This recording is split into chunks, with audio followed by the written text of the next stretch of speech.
All right. Welcome everybody back. This is issue 2 of the Geekdom podcast. I'm joined once again this week by Nate. What's up, guys? Weird intro there. I don't know why I started like that, but I did. So we're just gonna roll with You it. know, I'm for it. I'm for it. Yeah. Full send. Uh, we got quite a bit of news to talk about this week. It was another good news week. Uh, Yeah, definitely. we'll go ahead and jump right into the big one off the top this week because I think it's the one we both have the most to say about, Oh yeah. and that is the Xbox press conference that was Thursday. And I mean, yeah, they we've seen the console before, and we finally got to see some of the games, and a couple of them were mildly interesting, but I still do not see a reason to jump out and get an Xbox. Ugh. Mm, I kind of disagree Oh, a little bit. And there's one game that basically sold me on the entire console. uh huh, If it's not playable on PC, by the way. yeah, Um, and that was Fable. oh yeah. I mean, Uh, mm, yeah. Like if I have to buy one to play Fable, all right. yeah. But but we'll go ahead and start talking about some of these games. Halo Infinite, I have no interest. Like nothing that they did there made me. Oh, it's open world now. Master Chief has a grappling hook. I don't care. Yeah, 100% the same. Although I will say, like, one thing I kind of really noticed about it, is it sounded great. Like, the audio of the world was amazing. Mm-hmm. I don't know. I Yeah. know that's a weird No, point, oh but no, yeah, no. I would agree with it. The audio was great, even though the level design just felt weird. yeah, it did. And, like, I think I said this last week, maybe. Mm-hmm. Like, Halo's just not, it's not what it was. No. And I don't even know if it's like a tier one game anymore, really, or regarded as it. Well, I'm sure there are people out there like, oh yeah, Halo's still an excellent series, but like it hasn't been a good series to me in a long time. No, And same. I didn't see anything. And people were talking about the game wasn't that good looking. Yeah, not. I mean, Even not at, really at all. yeah, after they released the 4K trailer, it still wasn't that great looking to me. No, Yeah, no. is how I felt about it. Uh, yeah, after all the people came out saying, "Oh, wasn't that good looking," that's when they released the 4K trailer, and I still wasn't Yeah, impressed at that point. But you could definitely tell that that game's probably been done for like a year and a half to 2 years, and they've been waiting to launch this new console yeah, because it's been 5 years, I think, since the last Halo game. yeah. Pretty I close think that's to. about right. Yeah, since Halo 5. So they've been done with that game for a while. I was gonna say, like, yeah, it doesn't look much better than Halo 5, if at all. And I played like after the conference the other day. I had my Xbox on, and I was downloading those demos, which we'll get to later, and I downloaded Halo 5 again and Master Chief Collection, and I played some Halo 5. I played one story mission, and I was done with that. I played some multiplayer. Did not have to wait. I thought it was going to be one of those things where, oh man, it's going to be 3 or 4 minutes between matches. Right. Still a decent, the Halo games. I mean, I'm sure there's still somebody out there playing them, but the one that I did have to matchmake for that took a little while, but I enjoyed it when I got in was Warzone, which is Warzone. yeah, their Warzone mode is kind of like kind of reminds me of Battlefield, where like Okay. each side either has so many points or has to gain so many points while completing objectives around the map. I gotcha. Yeah, Yeah, that actually sounds like it would be great in a Halo game. yeah. But that was also one of the few things though that they had that like they had the little requisition packs that you open that have cards and stuff in them, and Hmm. that's like how you get your upgrades and stuff. Everything's a one-time use card, so if you open an ultra rare item and use it one time, it's gone. Wow. Oh, Yeah, yeah, okay. yeah. That kind of sucks. So, but Um, but yeah, more back on Infinite. Like, and a lot of people are saying the reason the name is Infinite is because it is now going to be a service going forward. That what we saw is just the first story that's going to be told in Halo Infinite, and instead of getting full new games, we're just it's like it's Destiny, but you play as we're gonna Master get Chief. Destiny 2. Yeah, yeah, Um, man, that's a bold move if that's what they're doing. yeah, That is a bold move. yeah. Yeah, if that's the route they decide to go, I don't know if it'll work for them. Maybe it will, you know. But one thing Right. they need to do, absolutely need to do, if they want Halo to be as big as it was before, is make the competitive scene legitimate again. Yeah. If they have a big, legitimate competitive scene, then everybody's going to want to play. You Yep. know, that's just how I feel about it, at least. But yeah, but I guess it's wait and see. You know, we'll find out in November, I guess, when the new Xbox launches and this launches, and I end Yep. up playing it on my PC or my Xbox One. But Um, but no, I mean, like going back to esports, esports kind of run games now, yeah, like Halo. Like you can really see a rise and fall in player base with how popular the esport of that game is. It's super wild. yeah. No, I'm 100% agree. I'm gonna grab something to drink. Wait. I apparently should have grabbed that before the show, but I was really thirsty. So I hope it's delicious. it is ice cold. That's kind of really all I have on Infinite, though. Yeah, on Infinite, that's really all I had to. Then I will say that the next game that I saw, and is one of the games that isn't coming to Xbox One, is the rare game Everwild. Yeah, man. I have a lot of faith in Rare. Should not have that much faith, but I just trust in them. I don't know why. Mm-hmm. Um, But when Rare works in their wheelhouse, it works. oh yeah, oh yeah. Except for that last Yes. Banjo Kazooie game, that was garbage. It's a little rough, but it seems like it's another indie style game. Mhm. Like just the aesthetic looks very indie like. Yeah.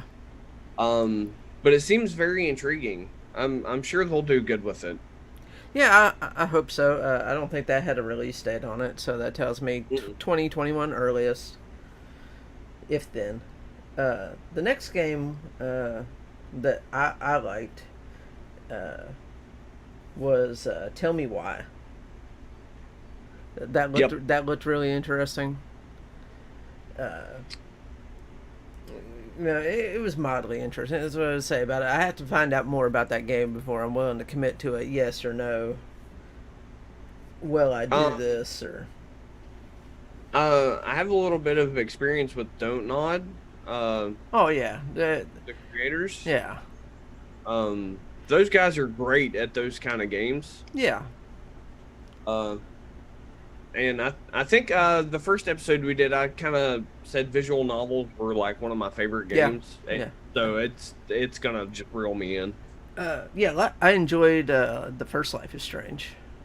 Oh yeah, Yeah, I think the second one had an all right story, but it felt like it had a lot of things that just wanted to beat you over the head with, and you're like, oh, I get it, white man bad. But yeah, 100% agree. no, it got to the point in that game where every time a white dude walked on screen, you're like, that dude's gonna do something bad. Yeah.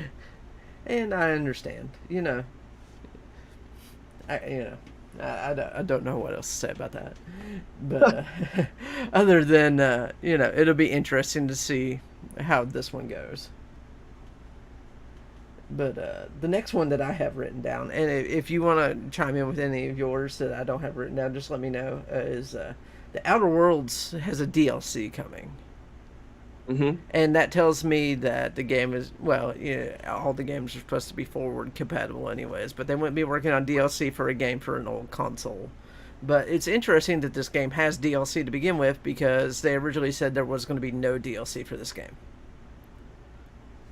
I wonder what made them change their mind. Uh, Lack of content, I'd imagine. That's one place where Microsoft really has to play the catch-up game is exclusive content. Yeah. And even that's not exclusive content. Yeah, it might come to Xbox people like a month earlier or something, but Outer Wilds came out on, or is Outer Worlds. There's Outer Worlds and Outer Wilds. They're both games that came out like a month apart. Okay. Yep. Outer Worlds, I believe, is the one that I'm supposed to be saying. It's what I have written down. But and they're very drastically different games. But yeah, the DLC I'm sure will eventually come to PlayStation. They're not gonna have an exclusive piece of DLC, Right. not come out. But yeah, I just thought it was weird that a DLC showed up for a game that they said they weren't making DLC for. Right. Yeah, they just weren't interested in it. Yeah. But those guys have made that's from the team that made Fallout New Vegas. So Yeah. I mean that's perfectly inside their wheelhouse. They know what they're doing with that. I'm sure fans of that game will eat it up. Oh yeah, definitely. When that game launched last year, it was another one of those. Hey, day one on Game Pass, and I downloaded it and I never played it. Yeah. Yep. I'll get around to this. Never do. Yeah, that's basically how I am with most Game Pass games. But the next one, I know you probably have a lot to say about because we talked about it before the show, was Avowed. Oh yeah, man. Now we didn't really get much on it. I mean, it was a trailer, but there was no gameplay. But what they showed in the trailer was really nice. Yeah. What they showed is really nice, but what little they showed tells me that the game's probably a ways off. Oh yeah. Yeah. Like probably third quarter 2021 Earliest. Like, yeah. If I had to take like a solid, like if I was betting money on it type deal, I would guess second quarter 2022. Yeah. I mean, it didn't look like they had a lot, but what they threw together for a cinematic, if they deliver on kind of what they're implying, it'll be a great game. Yeah. And we found out, that's Obsidian's world. That it's set in the Pillars of Eternity world. Which is a series that it's their baby. So they're kind of grouping all their games together in one world. It's kind of neat to see how many different type of games that they could set in the same world. Right. Yeah. This is going to be third person action. The other one was isometric over the top. Right. But I mean, it gives you a sense of story, though. Yeah. It kind of like if you've played Pillars, it gives you something to grasp onto. Yeah. In their new game, and I think it's kind of a clever idea. Yeah. No, I 100% agree with that. Next one I saw, I'm slightly interested in playing because I enjoyed the first one, but I'm not a big fan of the company that makes them, and that's Psychonauts 2. Like, I enjoyed the first one, but I just think Double Fine is a shady group of people altogether. Well, like, I mean, I've never played a Psychonauts, but they look like they could be in like an enjoyable wild ride. Yeah. But I had kind of like one major beef. I love that they got Jack Black to sing that song. Yeah. But I hate that like the first bit of their trailer for the game was Jack Black. Yeah. It felt to me like they were trying to use him to sell it. Yeah. Well, at first I thought it was what was the game that they made with him as the voice? He was wearing the shirt from the game where he's like the rock guy. Man, I played that too. Yeah, whatever that was, and that's what I thought they were announcing. Like I thought they were announcing a sequel to that. It was Brutal Legend. Yeah, Brutal That's Legend. what it was. Yeah, yeah, a Brutal Legend. I thought that's what they were announcing a sequel to first, but Double Fine has a history of showing off new games like this sometimes with like big parts of the trailers being based on the voice actors. They did that one indie. Well, most Double Fine, all Double Fine games are indie games, but they did that one that had the voice of Elijah Wood in it 5 or 6 Yeah. years ago, and the whole first trailer was Elijah Wood's talking about being in this game. So, but it's not like a day one purchase. Well, I guess Game Pass it, but because apparently you can Game Pass everything now. But Yeah.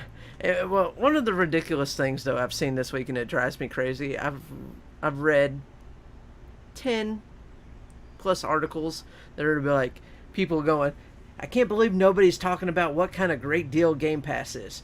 Like you are the 15th person that I've heard that out of the mouth of today. Yeah, it's just, We get it. they're Okay. beating a dead horse, bro. All right. It's so bad. There's 3 different game companies out there now, and they're all have very different corners of the market. Microsoft apparently isn't interested in selling their consoles to people anymore. Nope. Nintendo, you can usually only play, one place to play their games. PlayStation, there's one place to play their games, and their list of massive exclusives, and you just want to give free games to everybody. Or, well, free. You want to be a service. Yeah. You want to be a service to people is what Xbox basically is at this point. So I just want them to do good, man. But yeah, I mean, yeah, like I want all 3 of them to succeed at what they want to do at this point, because I don't think at this point anymore Microsoft cares about making a console. I don't know if they know what they want to do. Yeah. I really don't. And a lot of people were excited that Destiny 2 is coming to Game Pass. Yeah. Well, I saw a lot of different reactions. Like, one, isn't the game free to play already? Yeah, it is, but there's a lot of DLC to buy, Yeah. So, you'll get all of that for free, including the new one that comes out in November. So, I mean, that's a good deal for people on Xbox. Oh yeah. And, but, the whole reason, I feel like the whole reason they did this is because they delayed the DLC and they needed the money. Probably. Yeah. Yeah, it just seems weird and kind of out of nowhere. Yeah. But, Bungie has a history with Microsoft. I get. Well, yeah. I mean, they were under their thumb for years the way they made it sound. So Yeah. So why not crawl back into their pocket when you need a dollar? I guess, right? Well, I'm sure they paid well. I mean, Destiny kind of had an upswing. Oh, Not for me, well, but yeah, but it was one of those things where I read this book talking about different game developments and stuff, and they talked about them popping champagne and stuff the day that they got away from Microsoft, the big evil, and then Right. you heard the same reports that when they got away when they bought back the rights from Destiny from Activision, which I imagine wasn't very hard because Activision felt like they wanted nothing to do with it anymore. That Yep. they were cheering and popping champagne again. And I was like, all right, well, you guys are independent again. Now who are you going to go hop into bed with this time that you have to go Right. fight yourself away from in 5 years? Go pop some more champagne on that one. yeah. I don't know. It's just weird to me. And like I've said at this point that the timing of of their DLC, I think it's dumb, and I don't plan to buy it right now. Right now, as I stand, I don't think it's for me. Yeah, I agree. I have. There's a lot more stuff, but I will say one of the things though in the press conference that made me laugh is when they do those blowouts of the consoles and you can see all the inside pieces. Yeah. The size of the fan in the top of that console. Yeah. That thing looks like 4 inches thick. Yeah. It looks like, the only console in the history that you can put a piece of paper over the top of and it'll blow it away. Yeah, it's a big some bitch. Yeah, I saw that and I was like, ooh, that kind of I worries just me. wonder how. Yeah, especially for noise. Yeah. Like it's. I had to put the Xbox in the closet to stream so you guys don't hear it. And don't do that. The closet may catch on fire. Well, wouldn't be the That first time. fan. Could you imagine? It's like a space heater at that point. Yeah. Yeah, it's a little scary. And people, made fun of the fin things on the side of the PlayStation 5, and I was like, I think that's part of the cooling. Oh yeah. But we'll see. Who knows? We won't know until it comes out, type of deal. Yep. But the next game on my list is Stalker 2, which I will say was the most beautiful and presentable game that they had in the entire conference that we got to see a lot of. Oh yeah. The initial scene of the Ferris wheel like immediately sold me. Yeah. I was like, okay, this game looks amazing. Yeah, so I was watching other streamers watch the conference, and Co Carnage, he knew what that game was immediately. Like, he's a huge Stalker 2 fan. As soon as like a couple of screens flashed, he went, "Is that Stalker? Oh my God, is that Stalker?" Needless to say, he was very happy to see that they had that much to show for that game. That's awesome. Yeah. The next one I have written down here, which is out of order because it was shown earlier, and I'm just going to mention it briefly, was Forza Motorsports. Which, there's two different Forza series. There's the Horizon series and there's the Motorsports series. Motorsports is more Gran Turismo. Horizon is more slightly arcadey, but it's also the one that sells the most. So, Yeah. It's unfortunate, but I guess the way the rotations work, it is technically Motorsports' turn. And now there is only one team working on that because the other team, the team that was working on Horizon, is making Fable. Yeah. Which I still don't know how I feel about that. But, people switch genres all the time. But that's a hard turn. Yeah, I mean, it is definitely a hard turn. Now, the next one I have written down, and I know you want to mention things about this one, and I laughed about it before the podcast, but was Tetris. Oh God. Which is basically just a remake of the VR Tetris that we already have on PlayStation, and I think it's on PC now, too. Yup. But, so, like... No, go ahead. The intro, man, the intro to Tetris. I don't know why they were trying to make you feel so connected to these people through Tetris. It's Tetris.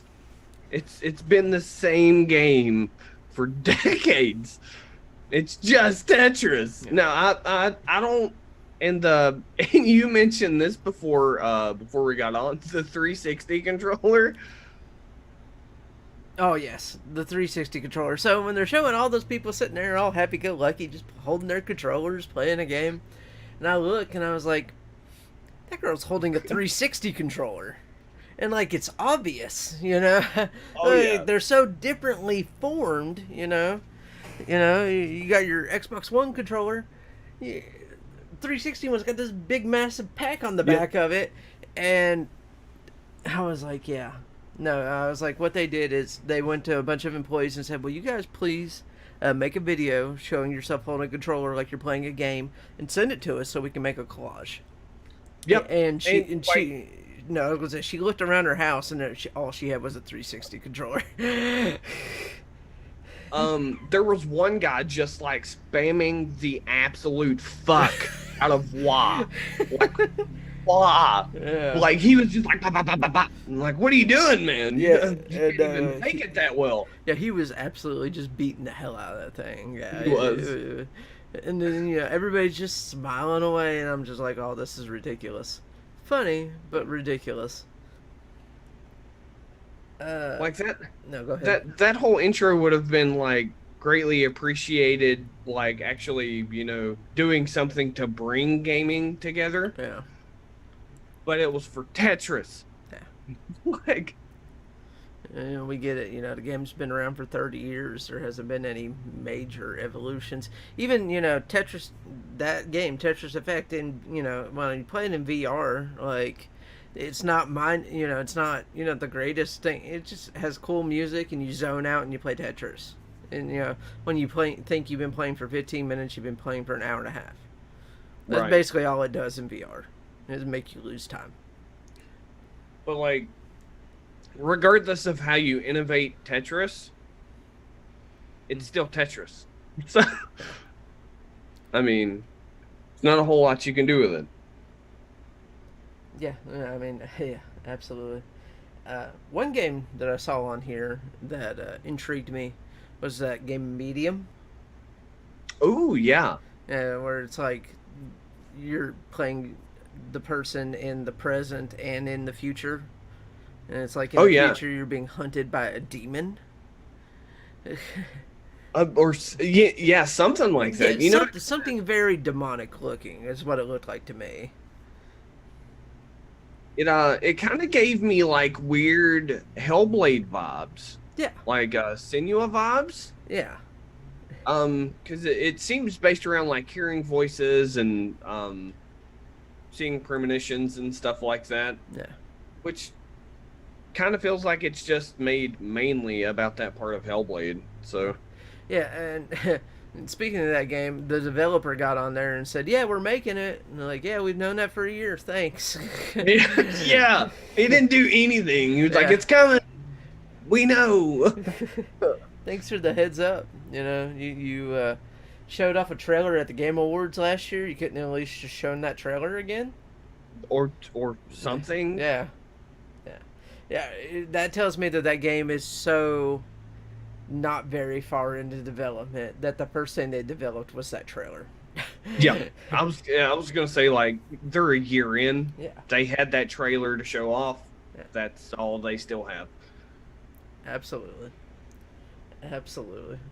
But which we've mentioned Fable already. Like, yeah, we're both hyped for that. We didn't get to see a lot about it. I'm guessing 2022 on that. Yeah, same. The other thing, the last thing that I saw that I liked was the Phantasy Star reboot. And there's a lot of people that are like, "Oh, this is a whole new game." And then there's other articles, "Oh, no, this is like a complete graphical overhaul of the regular game." Yeah. And nobody seems to make up their mind on which one it is. But from everything I've read, it sounds like to me that it's the game getting a complete graphics overhaul. Which, it kind of needs it. Yeah, I mean, the original game is 7 years old at this point. When they released it a couple of months ago on PC and Xbox One in North America, it wasn't good looking. But, I still enjoyed playing it. But also the game at that point is so deep and there's so many systems that, you basically have to go watch these Japanese videos or people that have played, versions of it that, can tell you what to do. So it sounds like that, they're going to update the graphics and they're going to kind of take everything back down to basics and just roll things out in updates. Which is what needed to happen in the first place. Yeah, I don't know why they didn't do that when it released. Yeah. Like, it would have been the perfect time. People would have lost their minds over that. Yeah. Oh yeah, if that's what it was when it released, then it would have gotten a lot more attention than it did. And I enjoyed it. Like, I played it for about 30, 40 hours. We had a friend of ours, he put about 20 hours in. We both enjoyed it. But I'm more interested now to seeing where the new version goes. Right, yeah, definitely. But that's all I have to say for the press conference. Do you have any games that I didn't touch on that? I'm a huge fan of Warhammer 40K. Oh, yeah, Darktide. Darktide, again, we didn't see a whole lot, which tells me that it's probably forever a long way away. But Warhammer games are fucking great. I hope that it turns out to be as good as I want it to be. Yeah, because Vermintide 2 is only about a year old. A year old, so yeah. And Vermintide 2 is super fun. Yeah. I watched Um, people play it. I never actually played it, but it's pretty fun, man. You should try it. I might actually do that at some point. Uh, What is it? I'm pretty sure we can play co-op too. We could just play it together. Yeah, I think it's up to 4-player co-op. Yeah, So, we could totally just play it together. yeah. Um, another one I have that you didn't mention is the gunk. Listen, bro. The only reason I have this wrote down is to make fun of the name. Yeah. Like, it seems like a nice little indie game, good time waster game. If you're bored, you could probably load that up and have a good hour or two of just mindless fun. Yeah. But like, you're telling me that they're almost done with this game, and they like forgot to give it a name until they were like almost done. Yeah. And the execs were like, "We need a name." Somebody was like, "Fuck it, the gunk." They were like, "Sounds good, send it." Like, come on, you couldn't think of a better name for the stuff plaguing this environment than the gunk. Get out of here. Yeah, it was a little weird. Like, it's an like you said, interesting looking indie game, but Right. weird ass name. Yeah. It's so funny to me, man. Maybe I'm just mean, but it was, oh man, I laughed so hard when I seen that on screen. I was like, really? This is your name? Yeah, I saw somebody tweet and they're like, "This is Xbox's indie game," and it showed a picture of that, and they're like, "This is PlayStation's indie game," and it was Bug Snacks. Yeah. I was like, it was like one of these has a good name and it looks fun to play. Yeah. You're not wrong on that one. But yeah, I mean that's all I have for the Xbox press conference. Unless you got anything else. Um, as Dusk Falls, I don't think we mentioned that. Which one was that one? That was the other kind of like visual novel, other than Oh yeah, okay. and what was the other one? Tell me why. Yeah, thank you. But no, I'm insanely into those games. Yeah. Their art style seemed, even though it was just a trailer, which means it's still probably a decent way off. Their art style seemed super unique. If that's like the art style they're kind of gonna lean towards, Yeah. that might actually turn into being really good too. They had like 3 games that weren't like hugely anticipated that are kind of like walking novels. Yeah. But I think that might get a lot of people interested. Yeah, I enjoy most of those games. Some of those games I hate great. Like Everyone's Gone to the Rapture. Oh, yeah. Yeah, it's still on my PlayStation. Anybody who saw my video that came out yesterday knows that I despise that game, but it will stay on my PlayStation until I get all the trophies. Right. And then I'll send an angry letter to the the Chinese company. No, it's the China something is the name of the developer's name. Bunch of a-holes. Really. Oh. Is it like that game has bugged out on me so many times that I'm trying to fight through it. Yeah, it's a point of pride at this point that I say, yeah, I completed it and I hated it. It was awful, but Yeah. I did it. Yeah. If I could get my money back, I could, or I would.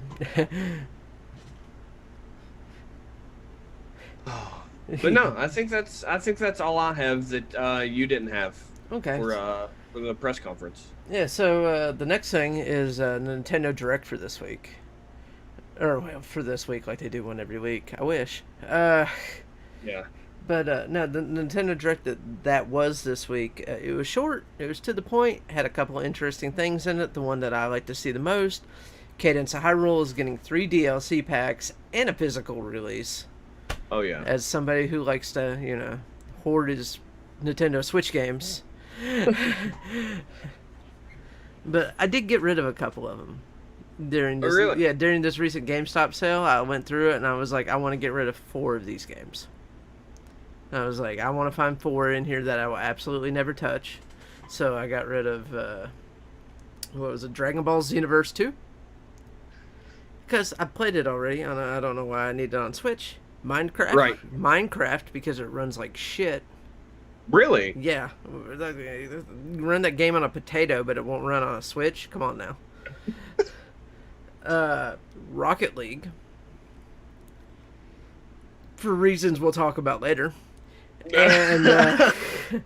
and Lego Worlds, which I also own on PlayStation 4. I was like, I buy all my yeah. So no. So yeah, I was able to clear a little bit of shelf space, and then bought Paper Mario. But no, like the release of Cadence of Hyrule. No. Popping back into that. Yeah. The releasing the DLCs with it, man, it just like expands the playability of that game. Absolutely. Yeah. Like. Yeah, I expect these DLCs. Like the game itself, I think was relatively short, like 3 or 4 hour experience. I think speed runs are like 40 minutes or something like that now. Damn. And yeah, and so if the DLC packs, each one of them adds 2 hours to it. It's well worth it at that point. And I think the game's only going to be $30 or $40 physically with all the DLC. Yeah, that's not bad at all. Yeah, I've already pre-ordered it on Amazon. It comes out at end of October. I want to say 27th, I believe. Yeah, I think that's a Friday. Nintendo likes to release things on Fridays. Yeah, they really do. And well, Sony does the same thing though with their first-party games. They're always on Fridays now. Kind of a nice, set yourself apart from everybody else type of situation.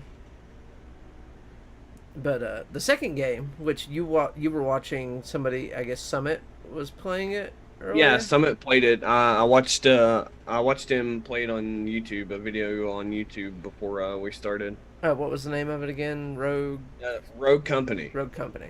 Okay, yeah. Yeah, it looked interesting, but I initially shit on it yeah. because it was on a Nintendo Direct, and I thought, like, most of the time when they post stuff like that, it's exclusives almost. Yeah. So I kind of took it as an exclusive, and I was like, this is way out of the wheelhouse for Nintendo. Mm-hmm.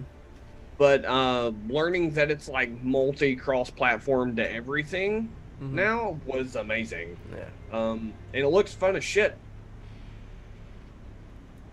Yeah. Like it's a casual CS:GO. Now, it's out now, right? Or is it in like a beta? I think it's in beta. Okay. All right. So yeah, I mean that would be something to check back on later. I mean, I'm probably gonna try to get in the beta after we're done here. So yeah.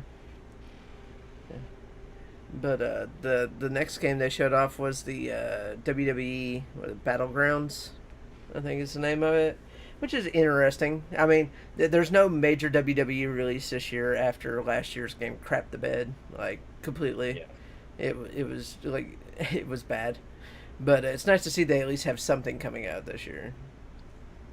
You know what, man? Like, I'm actually super excited for that game. I said this exact same thing to you before we started. Mm-hmm. It reminds me of an NBA Jam style game in a wrestling format, and it's just going to be fun as hell to play with your friends. I'm sure it'll be hilarious to play. Yeah, I'm sure with a group of friends it will be an absolute blast. But I'm not sure what the release date is on that though. Me either. Yeah. Shows you how prepared I was for that. That game. Everybody ignored the clicking sound. September 18th. Oh, that's not bad at all, actually. It's a pretty decent hole right now because most of the games have moved out of that. No, Forbes, I don't care about your article. Does it have a price for it? Like, what are they going to charge? That's what I was trying to figure out, but Forbes doesn't like the fact that I have an ad blocker. So there's only one other place to check when you can't find the answer, and that's good old Amazon. Yep. To me, that seems like a $15 or $20 game. Yeah, it's 40? Ooh, I don't know about 40. Okay, so this is weird. Oh, that's deluxe edition. $40 for the regular edition, $50 for the deluxe edition. I don't think I could buy it for 40. Yeah. Yeah, it comes with the pre-order bonus of Edge and Ronda. Let's see. Also, the deluxe edition also comes with 1,100 golden bucks to unlock additional WWE superstars and legends. Like, There it is. yeah. There it is. Yep. Get out of here. Yep. So when the game goes free to play in 6 months, that's going to be a lot of fun to play. And I'll play it then. Yeah, yeah. That's basically how I feel about it too. As somebody who paid for, oh my god, I can't remember the name of their failed MOBA or their failed hero shooter, the one that came out the same week as Overwatch. Battles something. I can't remember. Yeah, I can't remember it either. Anyways, yeah, that game eventually went free to play about a year after it should. It should have went free to play a year earlier than it did. It might have survived, but 2K makes bad financial decisions sometimes. Or Sometimes? All the time. Yeah, there we go. That's more like it. Yeah, it really is these days, unfortunately. But the last things I have written down is the Shin Megami Tensei 5, which will come out next year, and a remake of 3, which I guess is going to come out later this year. No official release date on that, but it's supposed to be out before 5. Yeah, it's kind of what they implied a little bit. But, anybody that has never heard of those games, those are basically the games that Persona spun off of. Yeah, it's all kind of a tied-in world together. So it'll be interesting to see how that game does. I'm sure it'll do good. It looks interesting. Like, I haven't played one. I think I played the second one back on PlayStation 2, and that was the only one I've ever played. But no, I don't think I've ever played one, actually. yeah, they're interesting games if you want to check them out. I honestly probably will. But yeah, it was a short. They called it a direct mini.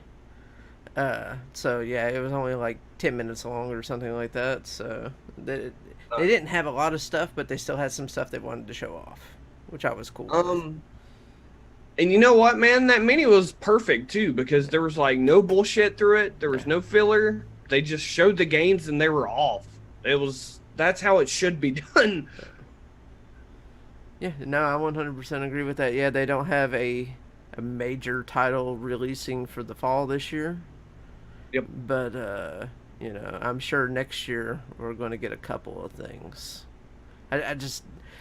It's one of those instances now where Metroid should be very deep into development. Oh yeah. And Breath of the Wild 2 should be a next year game. Oh yeah. And it's been long enough that whatever the next mainline Mario game is should be. It could be one of the. We haven't had a year where all 3 of those games had a major release since the GameCube at the same time. Wow. Yeah. Yeah. So that was the time that the original Metroid Prime and Mario Sunshine and Wind Waker all came out in the same year. Which, honestly, next year's a great time. The hype from the new generation consoles are going to die down. Yep. Then these banger titles are going to come out for Switch, and everybody's going to be trying to buy a Switch to play the titles. Yeah. If they didn't already have one. Yeah. Which, hopefully the world's slightly more normal by that point and that you're able to find one. But, yeah. But, yeah, that was basically all they had, for that. So hopefully, I'm sure we'll see more announcements. Nintendo will always, little things throughout the year. But there is a thing, Gamescom in Germany is at the end of August. Mm-hmm. And this year is the 35th anniversary of Mario. Oh. And it popped up on Amazon France and then it went away, and then it popped up on Amazon Germany and went away about a month or so ago, of them re-releasing old mainline Mario games on the Switch, Okay, that's cool. which includes Mario 64 and Mario Sunshine. That's amazing. Yeah, I think the rumored the games that showed up were Mario 64, Mario Sunshine, one of the Mario Galaxy games, and I think that was it. Which I would be fine with. I've actually never played the Mario Galaxy games. Um, I've only played two. like I played the first one, I think it was, for like an hour one time, like helping my sister clean up stuff, and I think that's all I've ever touched of them. Right. So no real playthrough of my own. I've watched plenty of speedruns of them, but I was actually gonna mention speedrun because Mario's a huge speedrun category. yeah, Um, wonder if people are gonna be able to speedrun 64 the way they do I'd imagine now. so. I'd imagine so. I'd imagine so because I've noticed a lot, which we'll talk more about speedruns here in a little bit, but Yeah. now the Twilight Princess speedruns have all started moving over to Wii U with the HD remaster of that. And the same thing with the Wind Waker speedruns are all now done on the Wii U. So, I just don't know if they'll be able to replicate the glitches needed uh, to do it efficiently, like the 16-star method. yeah, maybe not like 16-star method, but, the 70 stars and the 120 stars, like, Yeah. nothing will change for them whatsoever. No, I agree. Yeah. But the next little bit of news we've got, which was just a quick update that I wanted to throw in here because I think it's really neat, is Dreams, the game where you make games, Yes. got a VR update to not just, where you can build VR games. And it came with a couple of sandboxes too, and one of them really looks like something you could build like your own super hot VR Oh yeah, man. in. That, in my opinion, that game was revolutionary, and the hype for that died off way too fast. So, taking it into VR Yeah. is just expanding that horizon of how they've innovated already. It's amazing. But I will say it's one of those games that, yeah, usually you can tell how popular a game is by like things like Twitch and stuff like that. But, especially some games die off really fast on Twitch and still have active communities, which is the case with Dreams because they are still, people are still cranking out stuff for that game every week. Every week, because when you sort by new, when you go in to look at all the games and stuff, there's just so much stuff. Oh yeah, man. Like, people are really, really doing a lot in there. Yeah. And they've got to the point where they've started showcasing stuff. Like, the developers go through and pick stuff and showcase it. Yeah. So it would be interesting to see what comes out of these VR. Hopefully just not a bunch of jump scare randomness, which is what feels like 90% of VR titles are. But, Yeah. but, some actual decent VR stuff. I think it would be interesting that 2 or 3 years from now we have this big VR title that comes out and be like, yeah, well, it started in Dreams. And once we made that, such and such reached out to us and we started to develop a full-fledged game out of it. I could 100% see that happening. Yeah. Yeah. The same thing with the games that are already being made. Yeah. Like indie titles just getting a hold of them, or indie companies just getting a hold of them and being like, hey, let's turn this into a full game. Yeah. Yeah, 100%. I could definitely see that happening. What a good way to, like, if you're trying to get into the indie biz and stuff like that, be like, well, this is what I made in Dreams, and You could make your entire portfolio yeah. in that game. Like, it's insane. But yeah, I just wanted to do a quick, mention of that. If you guys got Dreams, check it out. If not, you should get it and check it out. I believe it's in the PlayStation 4 summer sale, which is which is live right now. And there's like 400 plus titles on sale in it right now. I'm actually going to make a small video on the channel and just go through the sale and say like, you guys should check these things out. So Awesome. give some quick hitters to people to be like, buy these. But yeah, our next bit of news, which I imagine you have more to say about than I do, but I still think is interesting, is Rocket League is going free to play. Is it next month, or is it? It's by the end of summer, Okay. so probably like August 31st. Yeah. So it would be going free to play and cross save, cross progression, and will be on the Epic Game Store and no longer available on Steam. Well, I see, which is super weird to me. Like, how am I going to transfer over? What you do, believe it or not, you can do this. Is from what I understand, is tie your Steam account to your Epic Game account. Oh, As strange as that sounds. But it's not a thing that's not out of the realm, because if you buy Master Chief Collection, you have to tie your Xbox account to it, right, and if you buy Ubisoft games, you have to tie your UPlay to it. right.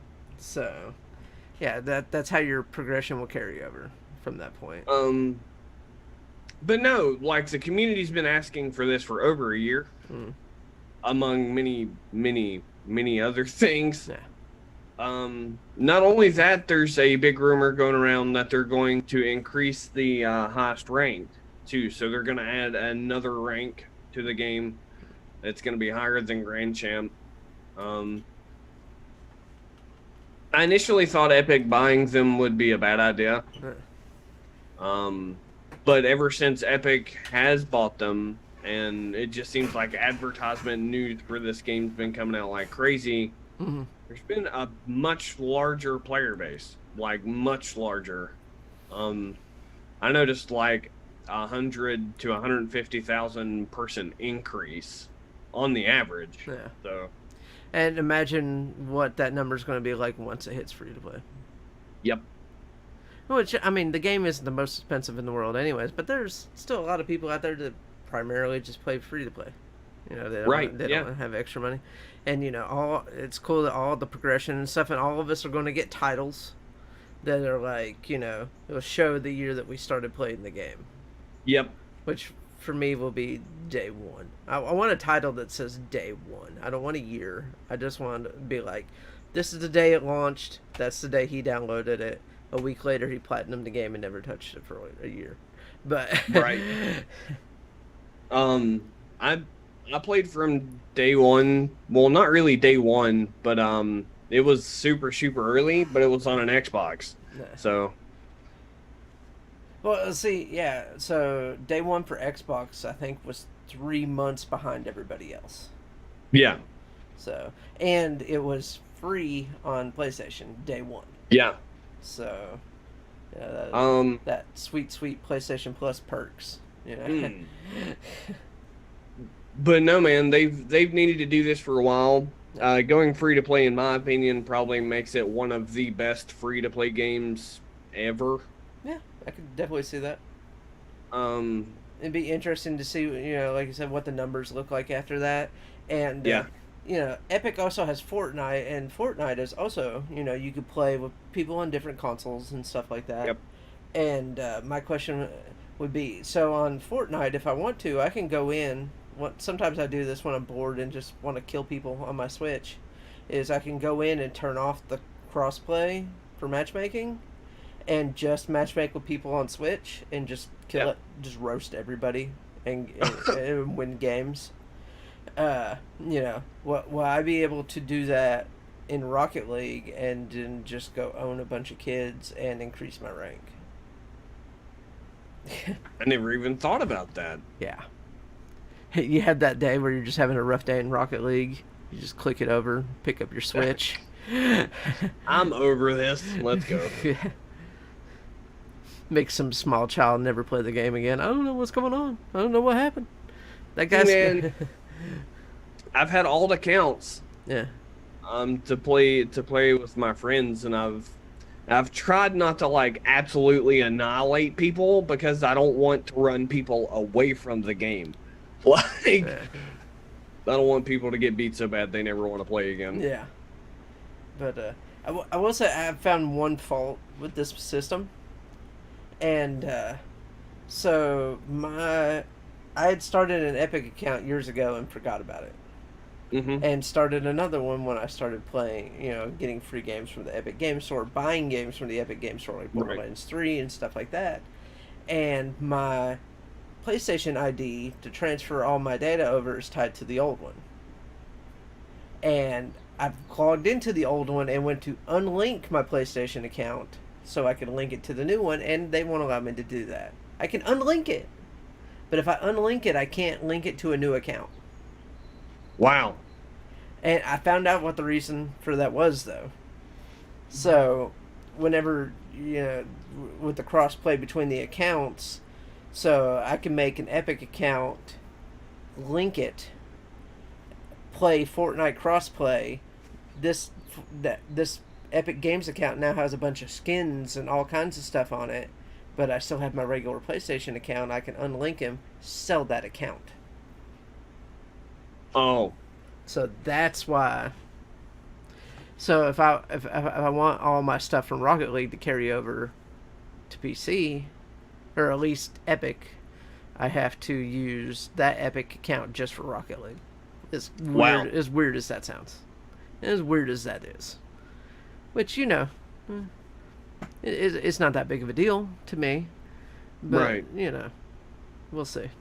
It's kind of wild though. Yeah, but I guess after I found out why they did it, it makes sense. I mean, it does, but that seems like a super odd way to do that. Like, you should be able to contact somebody and be like, no, I can give you the login information for this account too. Yeah. Just let me switch. Yeah, yeah, yeah, yeah. I wish it was that way, but I don't know. Maybe I'd shoot an email to their customer service and see what they say, but I'm probably going to get a no. Probably. But yeah, it'll be interesting to see how that turns out when it happens sometime next month. We figure that's when it's got to be if it's saying end of summer. Yeah, yeah. But the next bit of news we're just going to hit on real quick. Xbox released like 70 demos for games that are all coming out. Yeah, and a couple of them are neat, some really neat looking stuff, but it is very, very much so indie. It is very much so deep dive indie stuff, and the demos actually expire tomorrow. Wow. So if you're watching this now and you want to go check out those demos, run. And those are just for the people that watched it live. If you're watching it on YouTube, then you're too late. Yeah. Like they expire today. But no, go ahead. It doesn't make sense. Yeah, I don't know why they put give it. people a week. Yeah, well, I think they technically gave 5 days, which is I guess close enough. But why make demos expire? Yeah, it's a demo. Yeah, like I could see making it available for a limited time. But once I've downloaded, I should be able to play it as much as I want to. Right, yeah. And like how do they expect anybody to play 70 demos in 5 days? Yeah, exactly. So I focused on the major ones, Destroy All Right. Humans, and the game about skateboarding birds. Uh, It's called Skatebirds. yeah, Yeah, I saw that and I was like, okay, that's ridiculous. I'm gonna try that. of course, just because it's ridiculous. Yeah, and then I grabbed one or two things that just caught my eye, and I can't even remember the name of them. So Yeah. one of them kind of had like a Paper Mario-y feel to it. I think it was like Chris Tales or something like that. Mm, But beyond that, nothing else stuck out to me. nope. And I think that's the problem. Like when you release a bulk of 70 demos, in my opinion, that just like kind of devalues everything in there. Yeah, 100%. But that's basically all I wanted to say about that. Is they're out there. If you're watching, go try them. Go try them now. Hurry. Yeah. It better be quick. Yeah.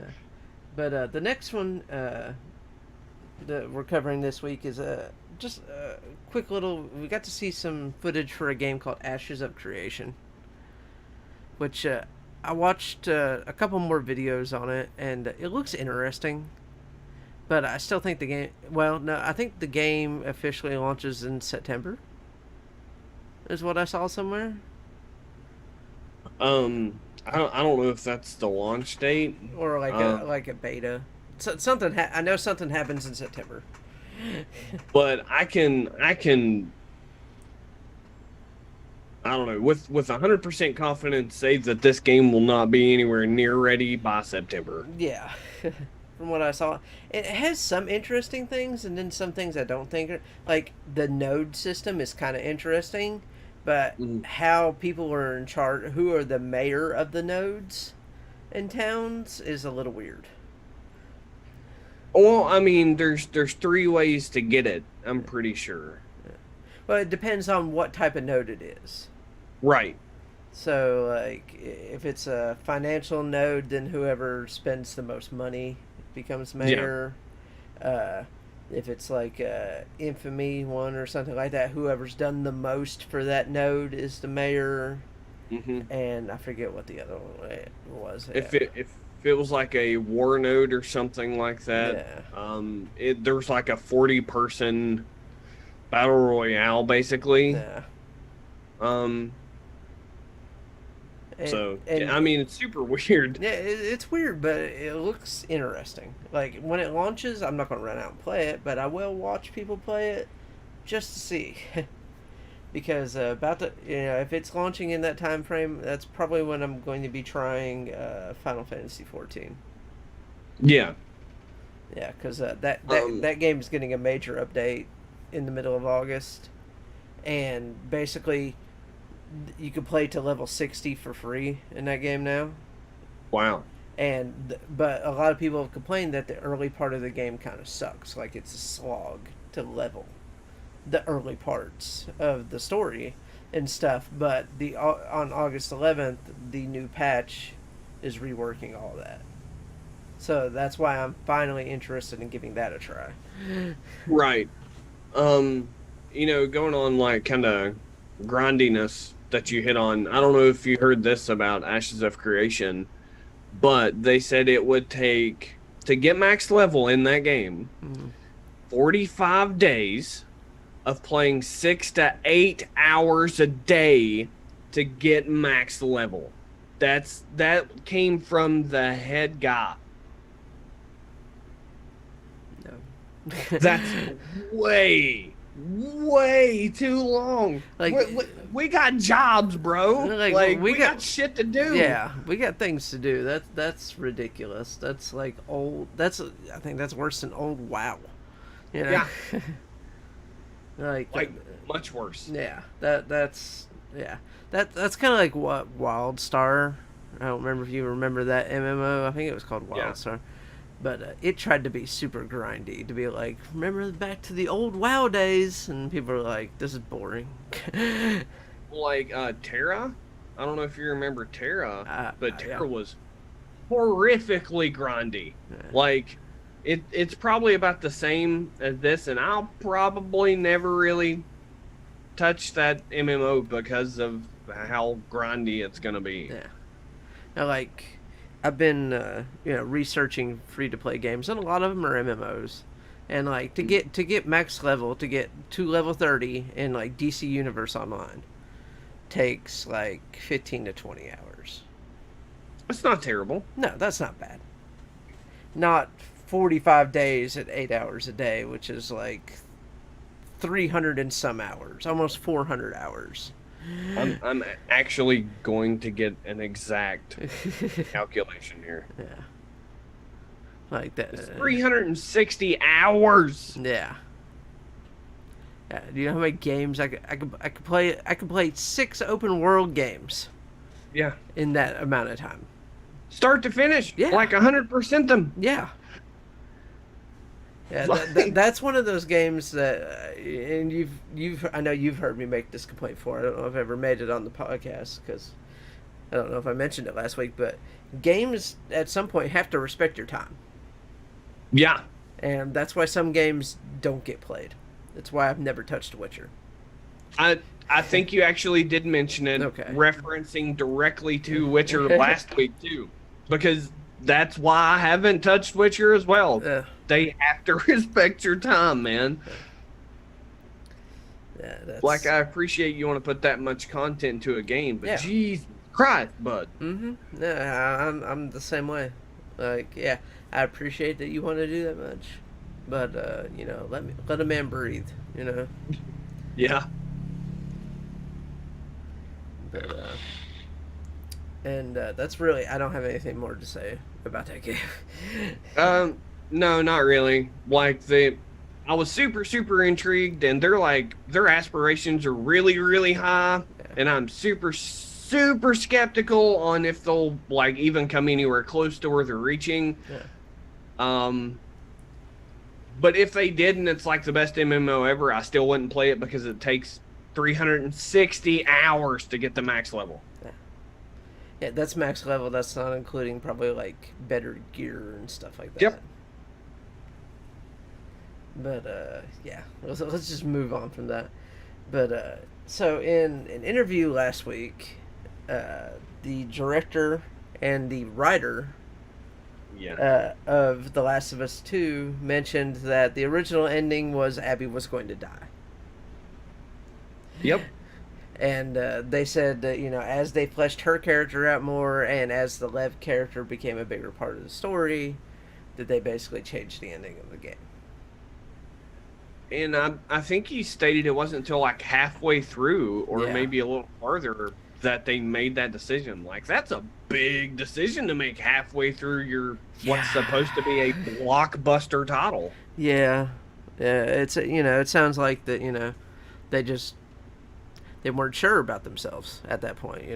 Like you Yep. said, when you're following up a game that, like, if I make my top 10 games list of all time belongs in that list, then expectations are high.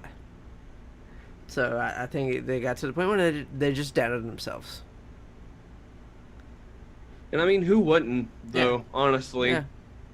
And I'm sure, though, if they would have stuck with that ending and people got to kill Abby, there would have been people like, oh, well, it should have been a choice, or you shouldn't have killed her. You're never going to be right. Like No. that game, we talked about it last week, way too divisive to be one way about or the other.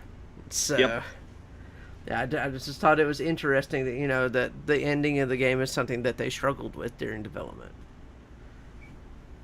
And what's crazy to me is, like, I know writing takes place during creation, but like that's Pretty and hard like rewrite.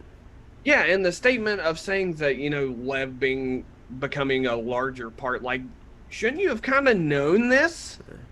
Like, Well, known the direction in a sense? I mean, I think they had a general direction, but sometimes I could see where things, game's been in production for about 5 years now. Probably, Right. it's definitely been in hard production for at least 4. Yeah. It's probably been total production time 6, but things will change. Attitudes will change about things, but yeah, I mean, it could be a little hard to stay, this is definitively the way we're doing it and change it later. But, it's just another one of those things. Yep. But, yeah, so our next story, I just wanted to hit on this because I thought it was interesting that, San Diego Comic-Con isn't a thing this year because because the world's gone to hell. It's on fire. Yeah, it is currently still burning. But they did a Comic-Con at home, basically. Twitch streams, and well, I don't know if they did streams. Yeah. And I just thought it was a neat thing to kind of be like, oh yeah, it's cool that they did that, but there were still I didn't see like anything major come out of it. The coolest thing that I saw come out of it for me personally, and probably not for a lot of people though, is Zack Snyder talking about he's getting to recut and refilm Justice League the way he wanted it done. Yeah. And they put out a shirt that has all the characters' emblems on it, and there's a Green Lantern emblem on it. Oh yeah. And he's been there. We knew in his original script that there was going to be a Green Lantern appearance towards the end of the movie, and he was kind of blue. You know, he kind of jokingly laughed about it at Comic-Con. We're like, oh yeah, that's right, I did put that on that shirt, didn't Yeah. I? So you know, there's been rumors, 1,001 rumors about who it's going to be and what it's going to be, and if Ryan Reynolds will come back and do it, or I don't think that'll happen, but No. but the only other thing I saw too was a teaser trailer for the Child's Play TV series Oh yeah. that's coming to Sci-Fi and USA Network. Yep. Which I think is a good way to get more people to see it, because it's originally a sci-fi show, but Sci-Fi Channel, apparently, I did not know this. A lot of places overseas do not have the Sci-Fi Channel. They do Oh. not have access to it. So putting it on USA Network, which is available in a lot of countries, Yeah. gives more people access to see it. So I think it's gonna be one of those things where like it shows on Wednesdays on Sci-Fi and like Fridays on USA. Um. Yeah, it's a definitely a good move. Just to get it more globally known. But like just Comic Con as a whole at home is odd to me. Yeah. Um. I mean, I appreciate them doing it for people who frequently visit Comic Con. Go nearly every year. I've been multiple times, but like a con, the experience of a con is like being there. Yeah. Um, I I don't know why. I mean, I can understand why they still branded it Comic Con, but I don't know. It's just kind of weird to me. No, I 100% agree with that. Uh,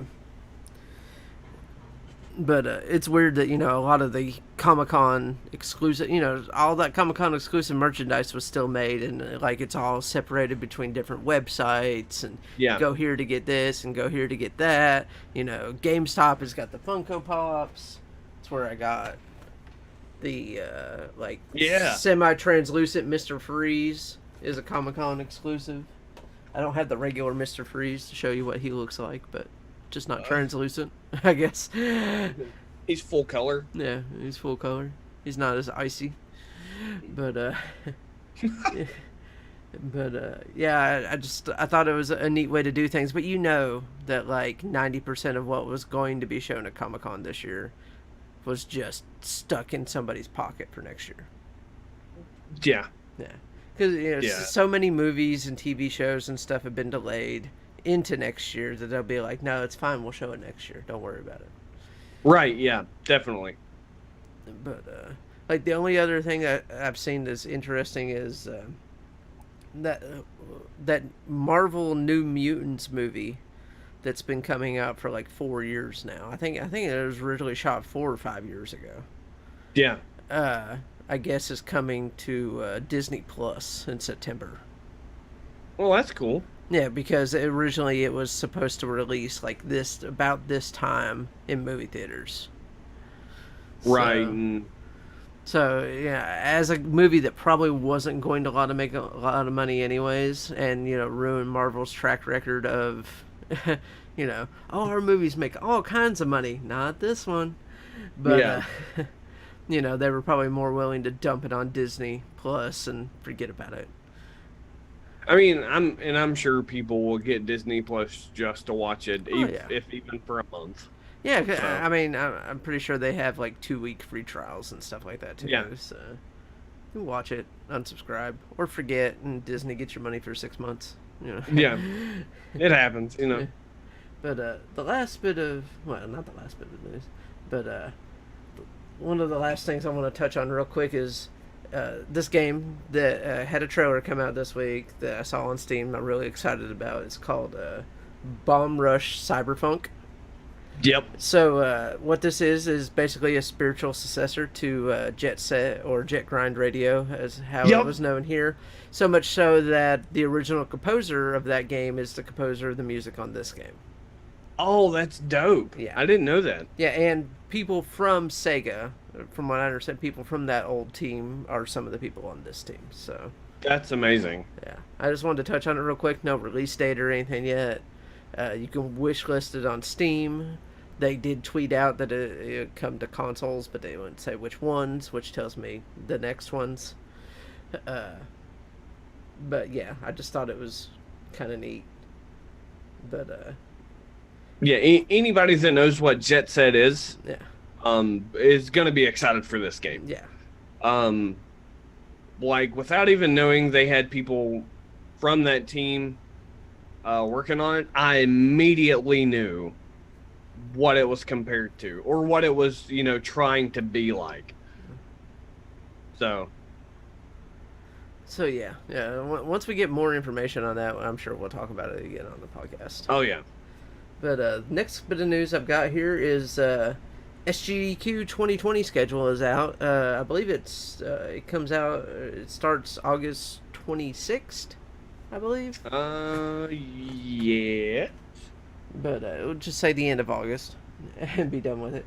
And but for the first time at GDQ, a VR game will be speedrun, which I thought was really neat. And I didn't even realize hadn't happened at this point. It's August 16th. 16th. Okay, so I pushed it 10 days farther. My apology. But so yeah, the first ever VR speedrun will happen. Well, I'm sure it's not the first time anything. The first at GDQ.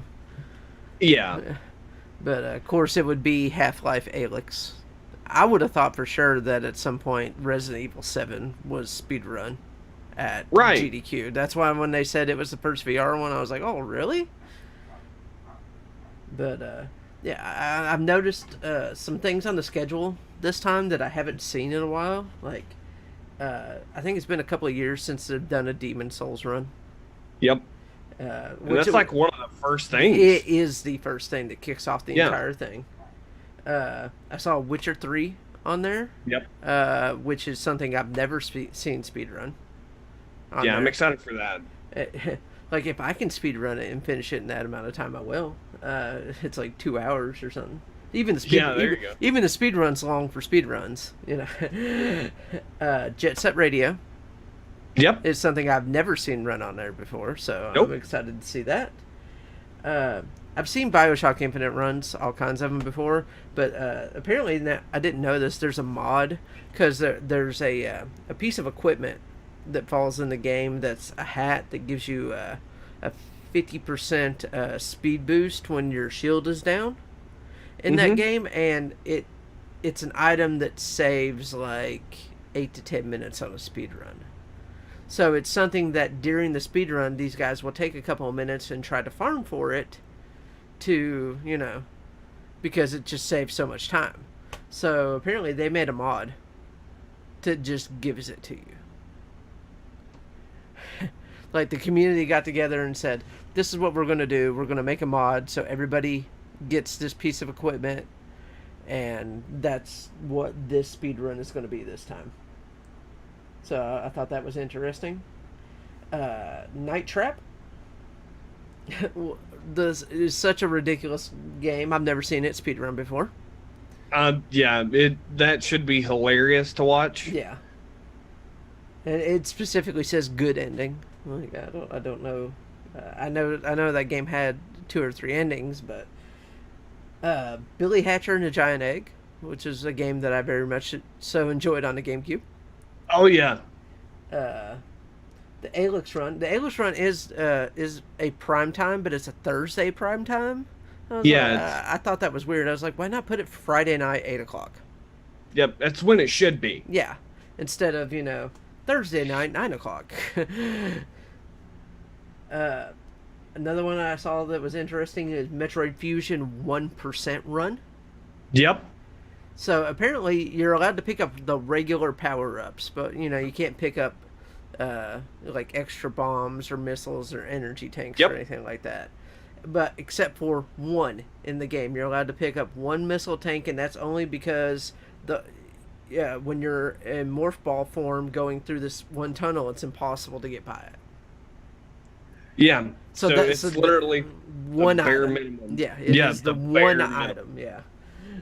So that will be interesting. And Final Fantasy VII Remake is getting its first run I think it's like a 7 hour run. So, and Resident Evil 3 remake is getting its first run, and that game's already sub an hour. So, Man, I hate that game. oh, like Resident Evil 3 in general, or just the remake? The remake. Oh, okay. Resident Evil 3 is my favorite Resident Evil of Oh, all time. really? Yeah. Yep. It's actually It the just, one I've never. It might be the only one I've never completed. dude, Nemesis is like the best villain ever, and in the remake, they made him a bitch. You don't see him ever. Really. It's terrible. I know they. I hate it. I know they streamlined quite a bit of stuff, which is why I think they added the multiplayer to it. Yeah. But it's interesting too. The multiplayer though, even though it's on the disc with the game, is a separate game. Yeah. Like it's got its own trophy list, Hmm. achievement list, everything. It's separate. A lot of developers would have just slapped that on as like trophies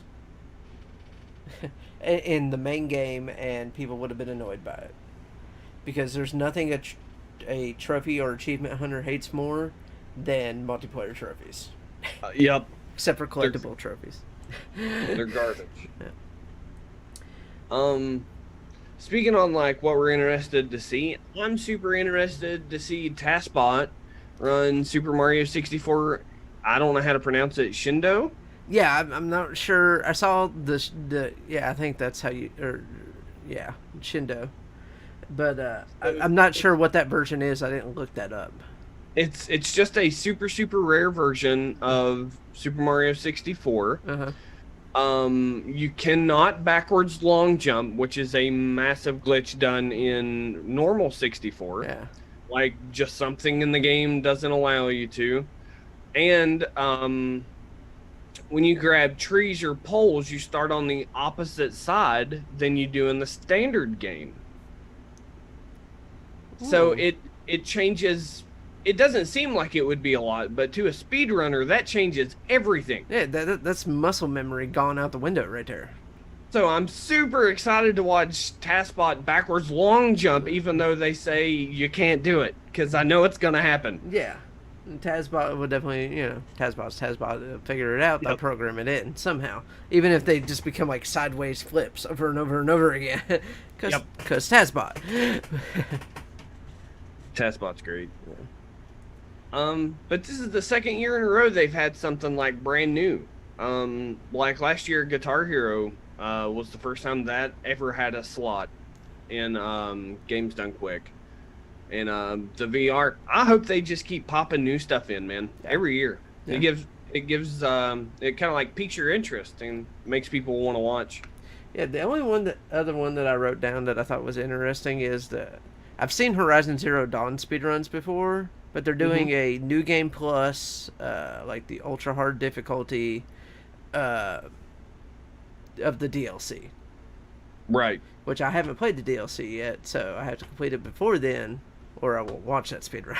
But What's great though is they say it's only 55 minutes. yeah, Like that's the time. yeah, most of these speedruns this year are sub an hour and a half, Yeah. which is nice.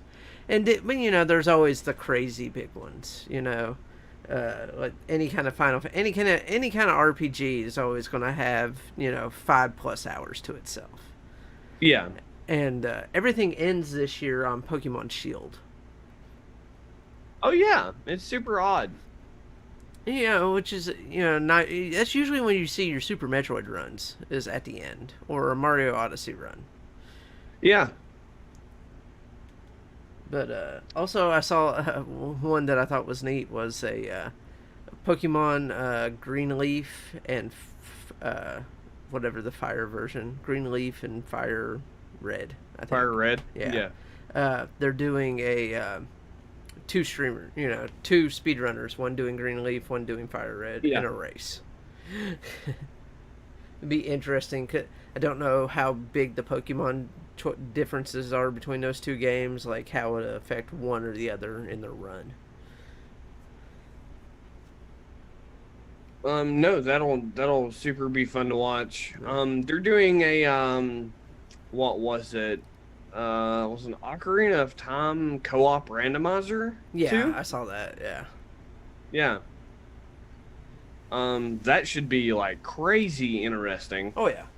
I don't think I've ever seen a co-op randomizer. Well, I don't think I've actually seen an Ocarina of Time randomizer. I've seen plenty of Link to the Past ones. I don't think Yeah. I've ever seen a Ocarina of Time one. It should be amazing. Um, I'm always super into races. I love the races they Yeah. always put on. Yeah. Hollow Knight, no glitch or no major glitch should be amazing to watch. Yeah. I still need to play that game. It's a fun game actually. I was just messing around with it on Xbox the other day. I have it on my Switch and my PS4 and PC. I bought the game a couple of times. One game I'm kind of upset not to see is Celeste. That game blew up and disappeared faster than any game I've ever seen I in this just feel like world. that game has finally hit the point where they're like, we've done 4-person races, 2-person races, 100% races. Yeah, Unless something in that game breaks, and there's some kind of new world record by minutes because of a new route or something like that, I wouldn't expect to see that game as much anymore. Like even Tazbots played that game already. yeah, dude, that taskbot run, I'll never forget that taskbot run because I'm a huge fan of Celeste and tried to run it a bit. I can't do that. Not for me. There was a lot of hard shit to do in that game real fast. Yeah. But I don't know, man. I just felt like they could expand and keep it in the speedrun area. Yeah. It was such a good game for it. Yeah, they made the one DLC. Yeah. And then that, I think the last time they ran, that's what they ran was the DLC stuff. But yeah, I just think it's kind of hit its point because I don't think they have plans for any more DLC. Probably a sequel. This is probably what they're working on now, I would imagine. Right. The Doom Eternal 80% on nightmare difficulty should be stupid to watch. Oh yeah, those Doom speedruns usually are. I wish I would have enjoyed Eternal as much as I did Doom 2016. Yeah. Like they put in all that weird platforming stuff, and like it did not appeal to me as much. I mean, I played it beginning to end. Mm. Um, Nah, I mean, yeah, I finished it, but I just like I didn't mess with the multiplayer. I didn't finish the trophies. Way no. too many collectibles for my liking. Well, any collectibles, one too many for me. But It it kind of felt like it, I don't know, it was just empty. I mean, sure, it's a Doom game, yeah, right? It's gonna be Doom in essence, but I don't know, it just seems super empty almost. yeah, I think they put too many of those platforming levels into it, and not enough just run up and kill these things. They Yep. they tried to be something they weren't, and I mean, it was fun, but it's not like, oh man, I can't wait to get back to Doom Eternal. Nah. I can't wait to hip hop around again. That'd be great. Yeah. But I mean, that's all the news we have for this week. We've got 2 more things we're going to talk about. Mostly, the last couple of things for the show are just things to help people get to know us better, I think, is the best Yeah. way to put it. And the first one we're going to be talking about is some of our favorite content creators. And, but, we both brought 5 apiece. We don't know what's on each other's list. I'm sure there might be at least one overlap somewhere along the way. But I'll go ahead and start us out, and we'll just go back and forth. So I'm going to start out with one of the Twitch streamers that I've followed for the longest. I think he has one of the best communities on Twitch. And he plays a wide variety of games. I don't always enjoy all of them, but I enjoy a majority of them. Sometimes he falls in these rabbit holes of these games I'm not interested in. But like I said, still has an amazing community, and I really think he's one of the people that just does Twitch right. And that's Co Carnage. Yeah. Yeah. Like, he's one of the upper echelon of the Twitch streamers, but he's also one of the upper echelon of Twitch streamers you can watch and not close their chat. Yep. Yeah, like most of these, you watch a Summit or Lyric or these bigger names. You just close the chat, and you don't pay any attention to it because it's hot garbage. and Yep. and Co, he has a well moderated chat. Everything about his streams is set up. And he pays his moderators. Not a lot of Twitch streamers do that. And yeah, I just think the way he does everything is really good. Yeah, I mean he's super professional about everything. I mean, people say like they don't get big on Twitch for like any reason. No, there's reasons people like Nah. fly above everybody else. Yeah, and a lot yeah. of it is community. Yeah, a lot of it is community. People are like, oh, Luck's 90% of. No, really, if you would have started back then when these guys started, if he just had a small community is all it takes. A small, decent community, I should say. Yeah. And he has one of the better ones on Twitch. So you want to go ahead with your first one? Sure. You actually mentioned now these are in no particular order, but I love Summit shit, man. I love everything he does, bro. He's one of the only massive content creators that still replies to every sub, every donation. Now his chat might be a hot pile of shit, but he does still respond to that stuff, and you can't say that for a whole lot of people over 20K. No. Like consistent viewers. Yeah. And he was kind of super hard stuck on GTA RP there for a while, but he's like starting to branch back out and do some more Sea of Thieves stuff again. He's on this Road Company thing now, like I mentioned earlier. He's doing Valorant from time to time. He just makes good content. I think he's a cool dude.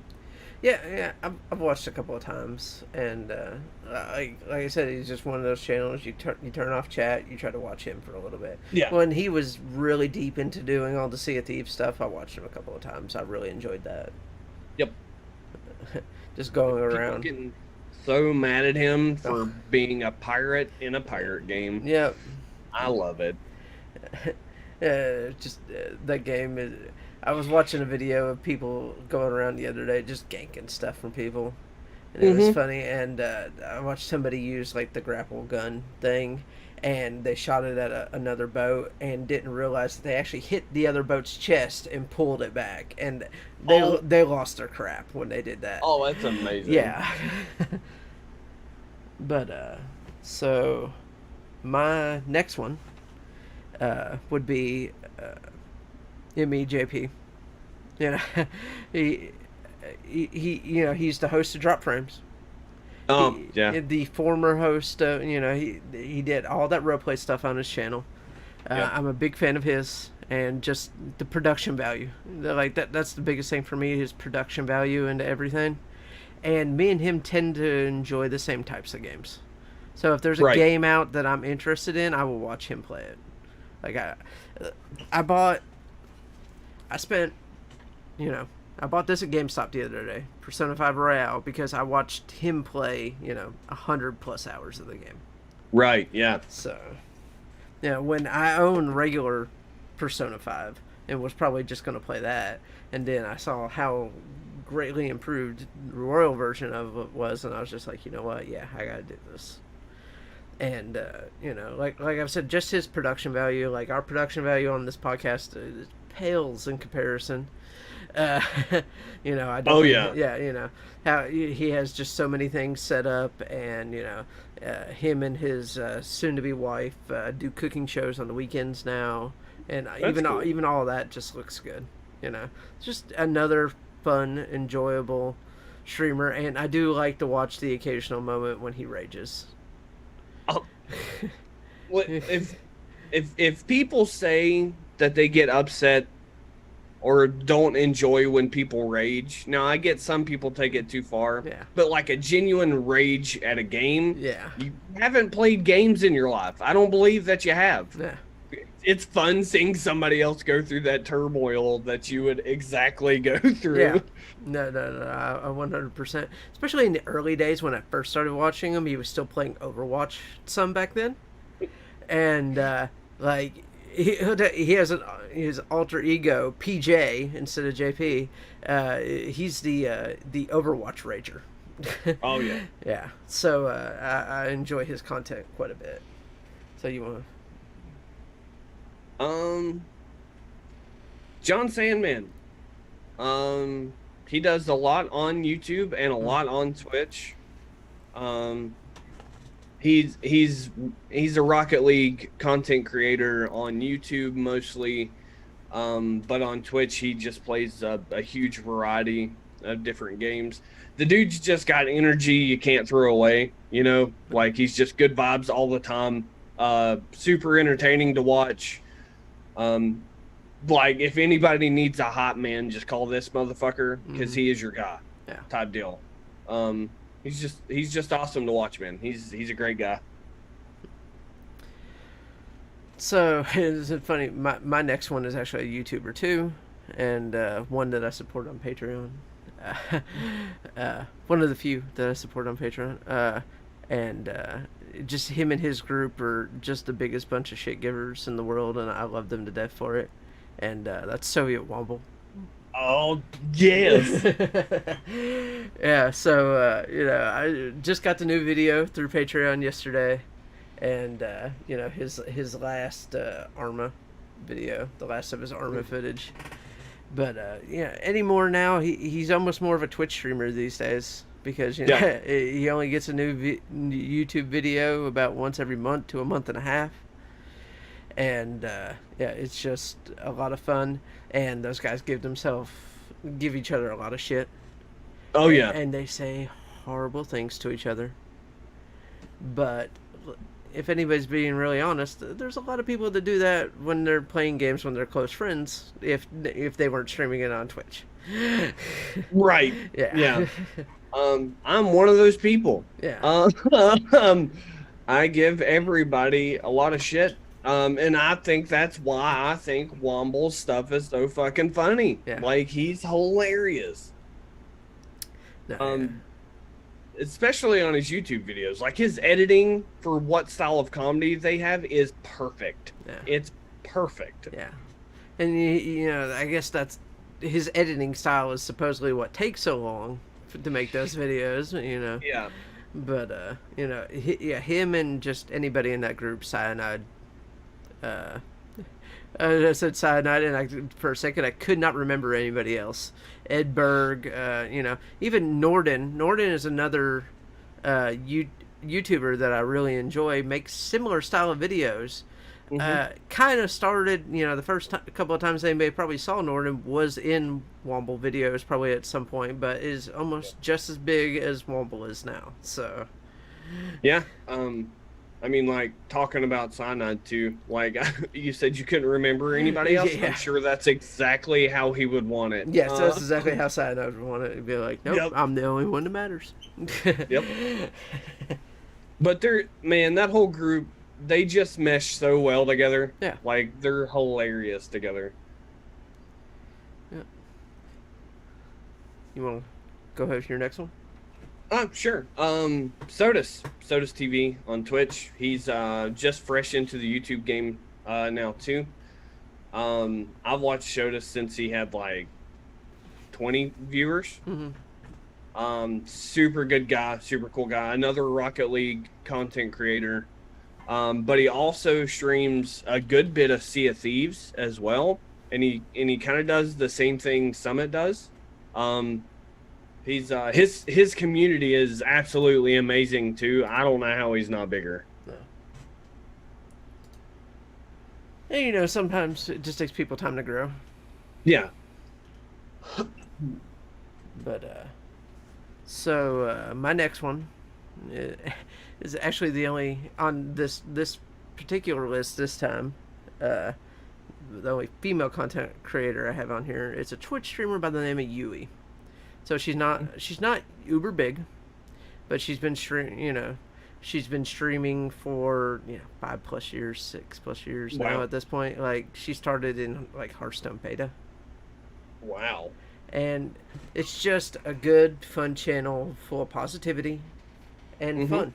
And a lot of times, like when I'm riding the bike or stretching or doing whatever else I have to do to try to keep myself in one piece these days, I'll just throw it on and just let it play in the background while I'm doing things. It's just a fun channel, like I said, in the early days, it was less variety. It was like a lot of Overwatch, and she still plays Overwatch, Right. and a lot of Hearthstone. I haven't seen her play Hearthstone, I don't think, in a couple of years now. But, it's a little bit more of a variety channel, which is the type of things I enjoy at this point. At one point, if you looked like 3 or 4 years ago, my Twitch would have just been full of like Destiny people and one or two variety people, and that was Right. it. And now I don't watch people play Destiny anymore. So, like, if I want to watch Destiny, I will play Destiny myself. Yeah. Yeah. Yeah. So I'm yeah, with you. yeah, it's just I enjoy channels that are. It doesn't. I don't care about the view count. I care that it's just positive, fun place to be. Yeah. And 100%. just like I mentioned with Co, and that's what I think hers is. And it's a shame that she's not a bigger, you know. Yep.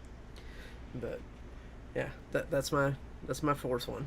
So My fourth one is actually another female content creator, so it's kind of weird.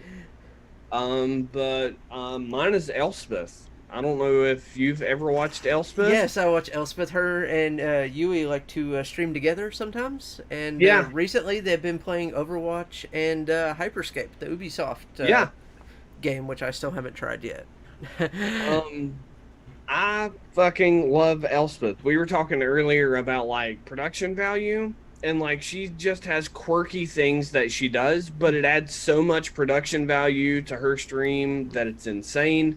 On top of that, like her community is fucking amazing as well. Like super awesome community. You could hop in and type and not feel like a loner. Like you could get in an engaging conversation and not be shoved out. Like just a really cool broadcaster. Yeah, yeah, no, I 100% agree with that. And we mentioned Cadence of Hyrule earlier. She's a voice in that game. Yep, So totally is. yeah, she is just a quirky, fun person to watch. Another one in that category. You know, if I didn't have Yui to watch whenever I just put something on to when I'm doing stuff, I would probably be watching Elspeth. Yep. That's the truth of the matter on that one. But yeah, she's another great Twitch streamer that probably deserves to be bigger than what she is. Absolutely. Absolutely. But my last one is Big drum roll. yeah, big drum roll. It's actually funny. It's a YouTube channel that started out as one guy Hmm. and became a group, and that's Eric's Gaming. Oh, okay. Yeah, so I've been following that YouTube channel since like original D1 days, like Hmm. pre-division, like way back, and it's well up over 1 million subs now, and they just cover all kinds of great content. Yep. And if it's where I first learned about Hyperscape, and it's where I went to for information about the new Fantasy Star update. Just constantly, like, I find it a more reliable source at this point than I do the bigger places like GameStop and IGN. Oh yeah. Yeah. So yeah, that's my big go-to. Oh, there's this new thing. I want to learn something about it. I'm willing to bet they have a video about it. So, and it's just him and his whole kind of content crew that works with him. They do a great job. High production value. Everything's just good. Right. Yeah. But that's my list. So, what's your last one? My last one was a very, very hard decision. I still have like 4 names written here. Yeah, And, I'm the same way. and it's stupid hard to try because there's really a lot of content creators out right now that are just doing what they do really well. But I just discovered this guy. I think I'm gonna go with this guy. I just discovered him earlier this year when a group of friends and I were into Escape from Tarkov, super hot and heavy. So that's all this guy plays, but him as a content creator, even though that is a very slow paced game, really pulled it in. And that's Batty. I don't know if you've heard of Batty. Batty is a veteran. He is fucking crazy. He's just like a bubble of sunshine, but in like kind of the most hard rock metal way in the world, if that makes sense.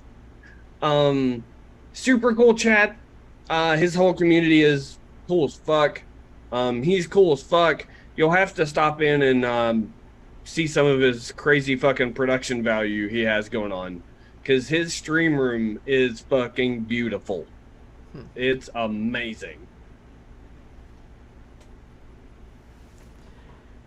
Yeah, and that's definitely something I'll have to check out.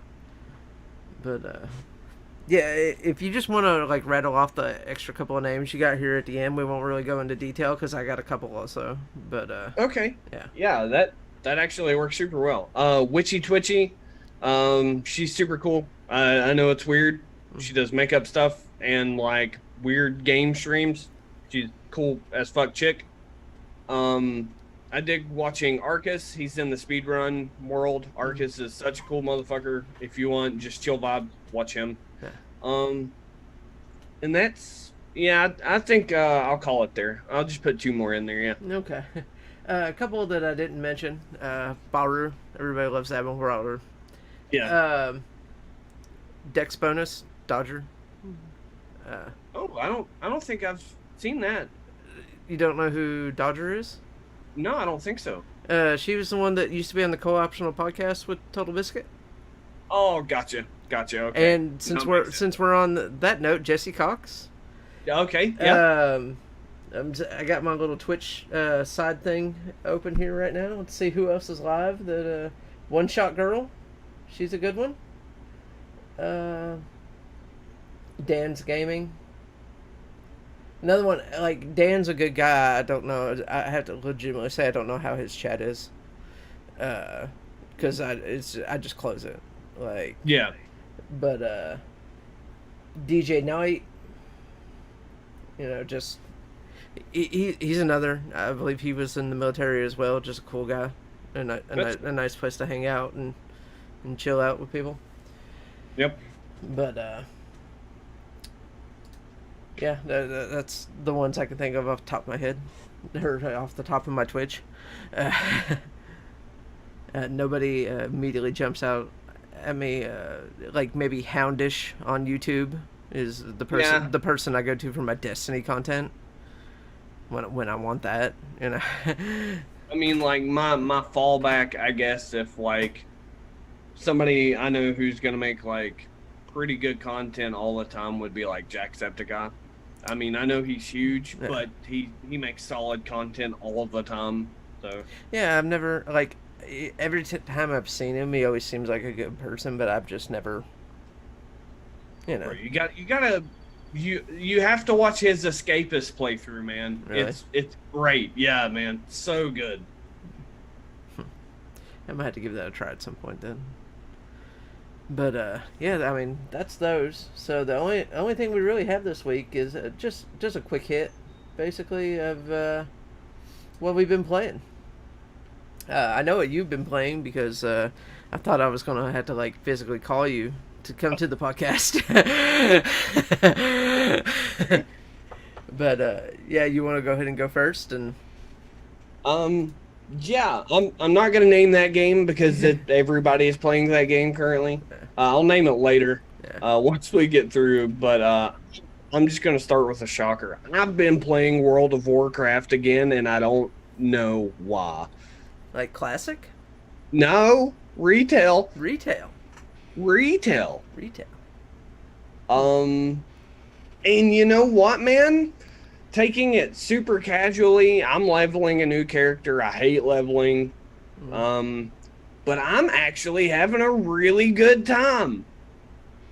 I don't know. Maybe it's where I'm just like super lax about it now and not like serious, gotta blast out to get max level. Yeah. I don't know, man. I've had such a great time with that game lately. That's interesting. So you started like a level 1 character? Yeah, no Like, boost, no nothing. No boost, no nothing. Wow. No. Yeah, That's- and I've had the time of my life. And probably just playing solo. No, actually. Oh. Do you know who also joined me in this venture? Chris. Really? Chris and I have been just casually, maybe an hour, maybe 2 hours a night, just blasting some levels out, and we have had a blast playing retail. Well, that's good. Yeah, it's wild. Like, I don't even think I ever unboxed the last edition of the game. Like, I have it. Like, I want a copy of it. Like, I want a copy of the collector's edition and 3 months of service. Mhm. And I used the 3 months of service when Classic came out. I mean, yeah. But do you want to do it the same way we did the content creators? You just rattle one off your plane yeah, too? Yeah, Just yeah, hit it that's, back and forth? it's fun. So I picked back up Ghost Recon Breakpoint. Like, I wanted to get back into it and see what the now that you actually have AI teams, like Right. how different it is. And I have to admit, it's nice to have somebody to pick you up when you go down. I need some help.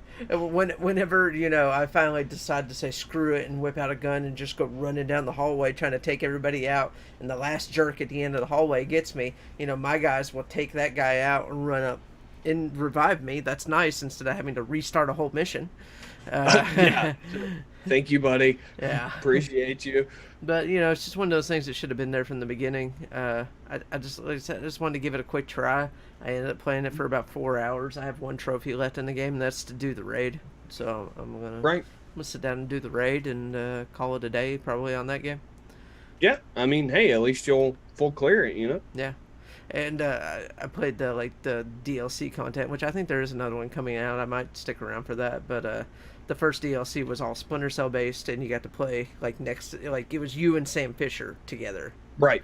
And as you went through it, you got the Splinter Cell outfit. So That's cool. I'm gonna finish that too, because Splinter Cell outfit. I've always been a huge Splinter Cell fan, Yeah. so.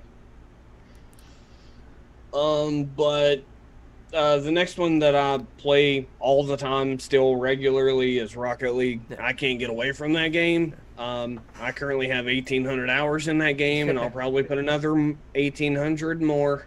I don't know. That's just It's like a fair my assumption. Yeah. game. Yeah. That's just my game, man. Which I booted it up today for the first time this week. Was Destiny 2.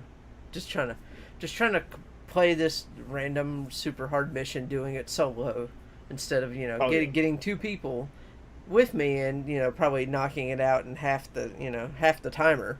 Now I'm gonna try and solo it. So for anybody who knows Destiny, I'm trying to solo the Whisper mission, and I'm a warlock, so I'm not the best. I haven't been the best jumper in the world, but Vertically challenged. I'm vertically challenged. Yeah. In real life and in the game, but I just like there's a big ass jumping puzzle through the whole, like, the first half of the mission is a big ass jumping puzzle, and then the rest of it is just super hard rooms that you have to clear. Oh yeah. You have to clear every character, and you have to clear everything out of each room before you can move on to the next one. And yeah, I've had my ass handed to me a couple of times, but I did get better at jumping along the way. I mean, yeah. Yeah, the last time I ran through it, I was able to clear the jumping puzzle with only 2 deaths, and Ooh. in about 4.5 minutes. So felt pretty good That's for me. Yeah, it's not bad. I mean, hey, the best practice is repetition. Yeah. So, Yeah, and there's these like special eyes that are in the game right now that go with a gun. You have to shoot mhm. them with this specific gun, and there's 5 of them in that mission. So it actually at one point became okay. Let's just get all these eyes and go Yeah. do the podcast. So I did all those and stopped about 5 minutes before I set up our Zoom call. So I mean, I'm about to talk about what I was doing a little bit before the Zoom call. So, yeah, yeah, go ahead. um, so Ghost of Tsushima. Um, that's probably what I'm gonna do after this is over. Yeah. I'm gonna go fix like a DiGiorno pizza and continue playing the absolute hell out of that game. I think I have like 7 or 9 hours in it, and I've only been playing since yesterday. And I helped somebody move yesterday, if that tells you anything. um, I can't get away from it. It's gonna be game of the year. I believe it's gonna be game of the year. Yeah. There's like no flaw in that game at all. I just knock some Legos off my shelf. Legos down. Don't step on them. No, yeah, definitely not.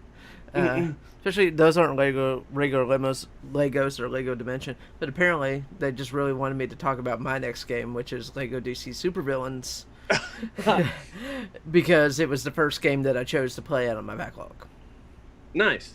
Yeah. So I have the first mission in a video for the channel that'll go up on Friday.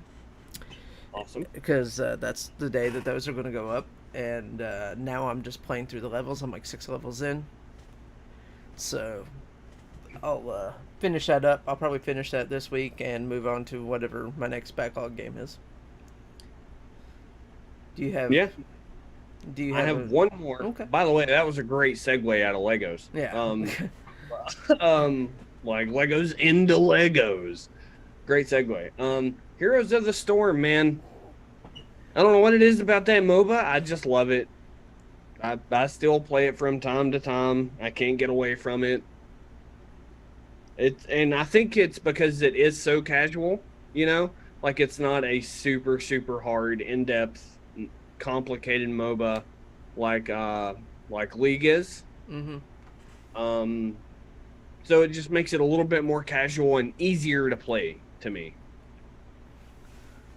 I mean, yeah, if you enjoy it, you know, it's one of those things. You know, as Oh, long yeah, I as know. as long as you enjoy it, keep playing it. The only other thing that I've had that I played a little bit this week was a little bit of cleanup in Horizon Zero Dawn. You know, I'm still just working out side missions and trials in that game. Really close to getting my platinum, and probably start the DLC next week. After I finish up Lego, do the DLC. The DLC, they say I think it's like 6 hours, so it's like probably a 2 day top shot on that. Right. And then I'll move on to whatever I decide the next game is. So, which actually, what I was thinking about doing is, I think I can put polls on YouTube videos or under YouTube videos, or maybe just link a straw poll there, and let pick 2 or 3 games off my backlog and just let people vote on what the next one will be. That's a good idea. Yeah, that's a super good idea. Yeah. But yeah, that's basically all I've played this week, I think.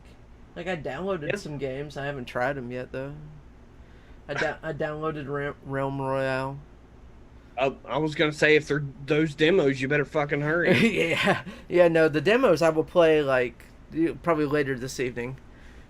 But no, I downloaded Realm Royale and DC Universe Online. I've always wanted to try DC Universe Online, and like, it's like an ultra rare platinum on PlayStation, and it's a really dumb thing to be like, I want that ultra rare platinum. Yeah. But it's also a game that has like 120 trophies. Wow. Because that game is still getting new content constantly. That's wild. Yeah. And what I've thought is neat about it when it comes to their content now, so if you pay the monthly fee, you get the content for free. if you don't want to pay a monthly fee but you want certain pieces of content, you can buy them individually. It's not a bad deal. Yeah, but there has been, I know it's well over 20 expansions to that game now. Wow. Yeah.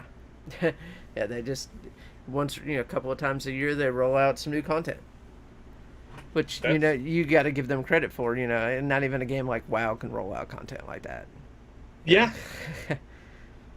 And I mean that's probably had one of the biggest teams behind it for a long time. But yeah, I don't think, I played one game of Predator Hunting Grounds. I enjoyed that game. And if I had people to play with, I'd probably play it more. But I just randomly hopped in one day, played one game. We killed the Predator because the Predator wasn't good, and we sold his body to science, basically, which is okay. which is basically an option in the game. So when a Predator goes down, they can set off their self destruct, Right. or I can run over and try to defuse his self destruct. Right. So if I run over, defuse his self destruct, and then starts a sequence where I basically guard his body until the government comes and picks up his body. And I get extra XP and credits and stuff for that. That's kind of neat. Yeah. That's super unique. Yep. Yeah, I thought, I didn't even know it when the game first launched, and I was playing with a bunch of randoms one day, and one of them ran to the Predator while I was running away very fast, because there's a blast radius on the self-destruct. I was making sure I got out of it, and I'm way up on the hill, and the other two dudes are just down there by the Predator. I'm like, what in the world is going on? And I was like, why didn't it explode? And I ran back down there, and people were coming and trying to take the alien body at that point. Yeah, so it turns out that was something there that I didn't even know. I mean, that's super cool too that you figured it out that way too. Yeah.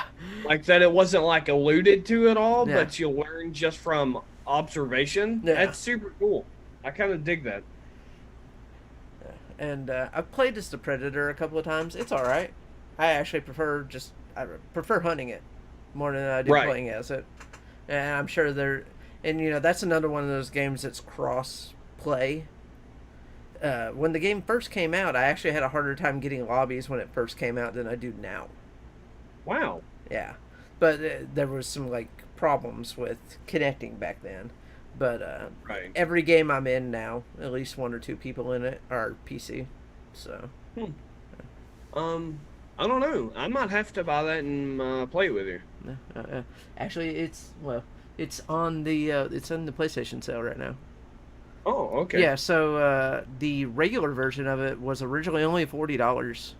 I think it's $30 in the sale right now. It's not bad. And I think that's the deluxe edition, so that comes with the Schwarzenegger skin. Right. So, but yeah, that's basically all I got for this week. We're just rambling on about different things now. I keep looking at my PlayStation, seeing random things. And since we're at the end now, I'll ask you, how does it feel playing on PlayStation again? Weird, man. Because I'm so used to this controller. Yeah. Getting used to the PS4 controller hasn't been easy. Uh-huh. I know a lot of people play Rocket League with one. I don't know if I ever in my life could. I think I just kind of prefer an Xbox controller. Well, when it goes free to play, you can just download it on your PlayStation and give it a try that way. Yeah, I mean, believe it or not, that's what I planned on. Yeah.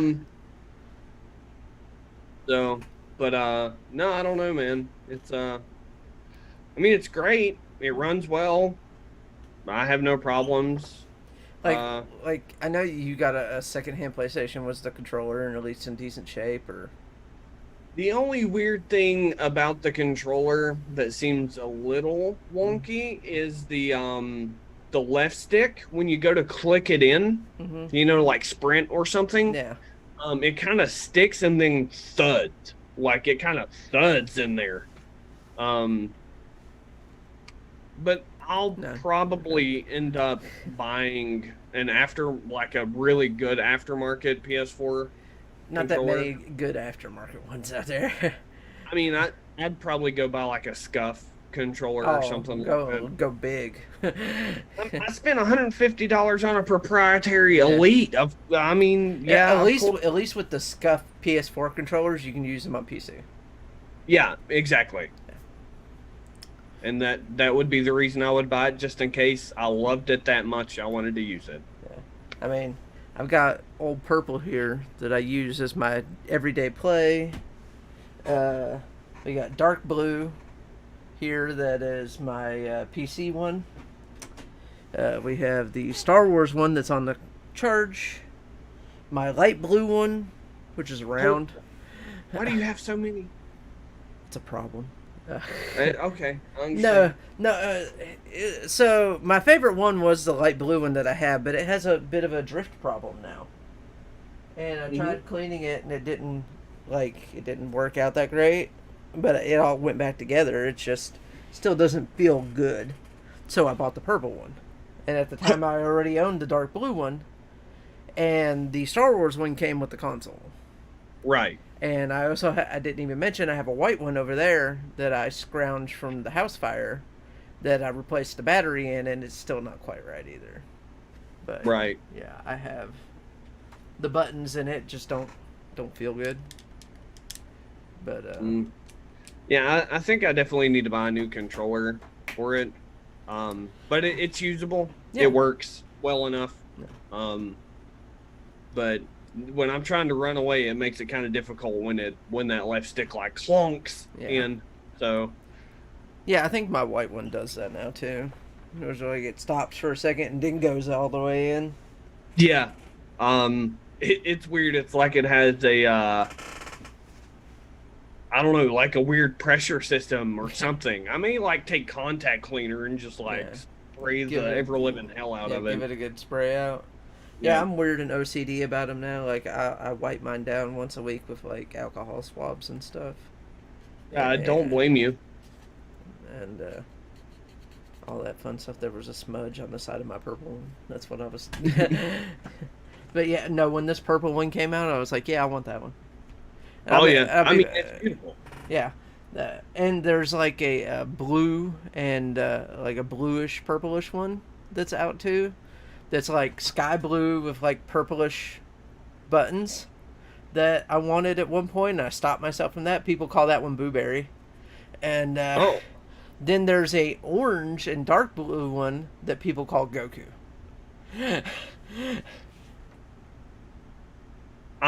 You're making me look at controllers, bro. Yeah, I know. Sorry.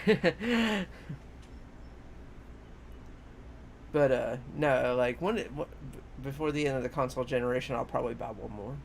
It'll be one of those ones that I mentioned. I see the orange and blue one. That's a wild color combination, man. Yeah, but it works for it.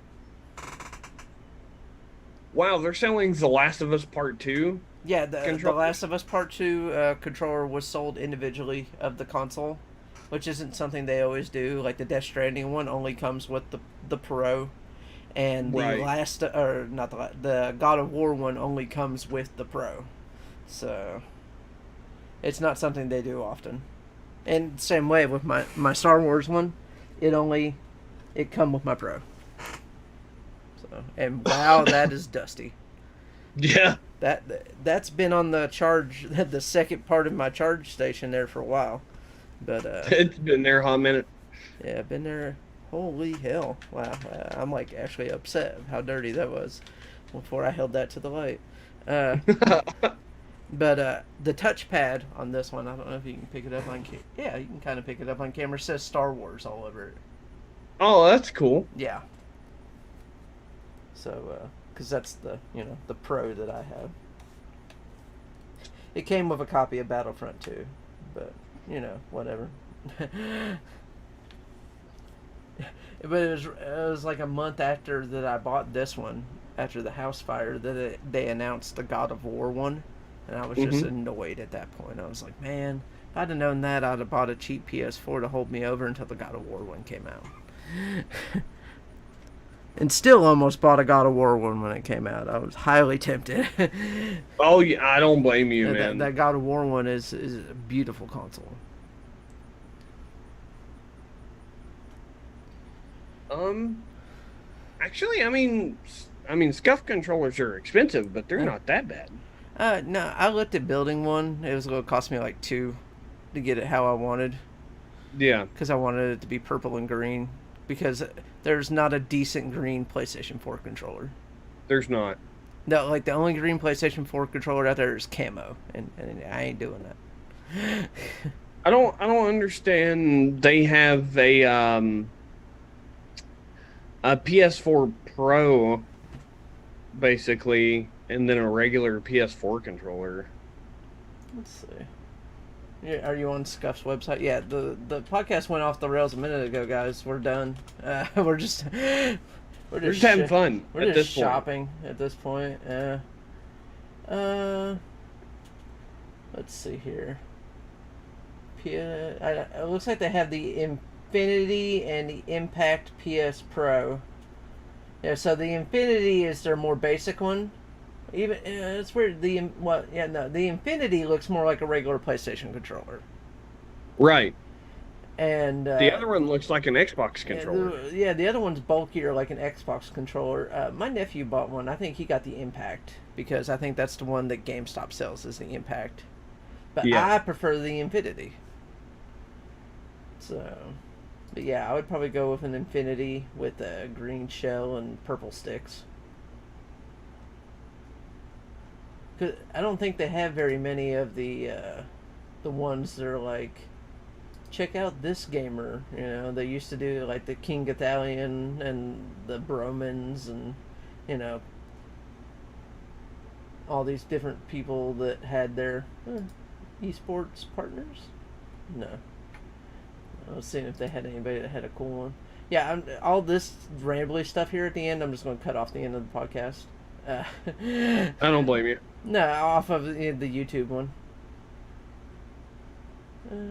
Partners, pro teams. Oh yeah, pretty much every pro team. Thanks, guys. These are the pro teams that use our controllers. Everybody.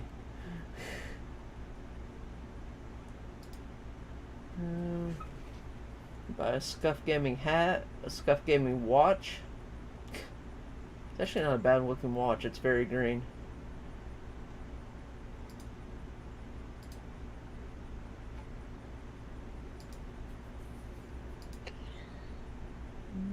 Let's see.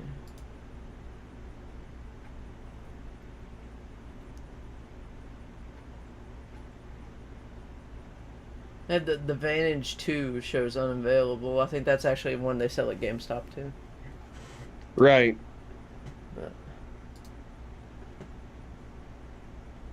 But let's go ahead and wrap it up. So I can have a wrap up piece to attach onto the end of the podcast. But yeah, guys, that's all we got for this week. Yep. We'll catch you guys next week, and thanks for watching. If you like the video, subscribe, follow us on Twitch, follow the YouTube channel. I'm Joseph, and that's Nate, and we'll catch you guys next time. Take care.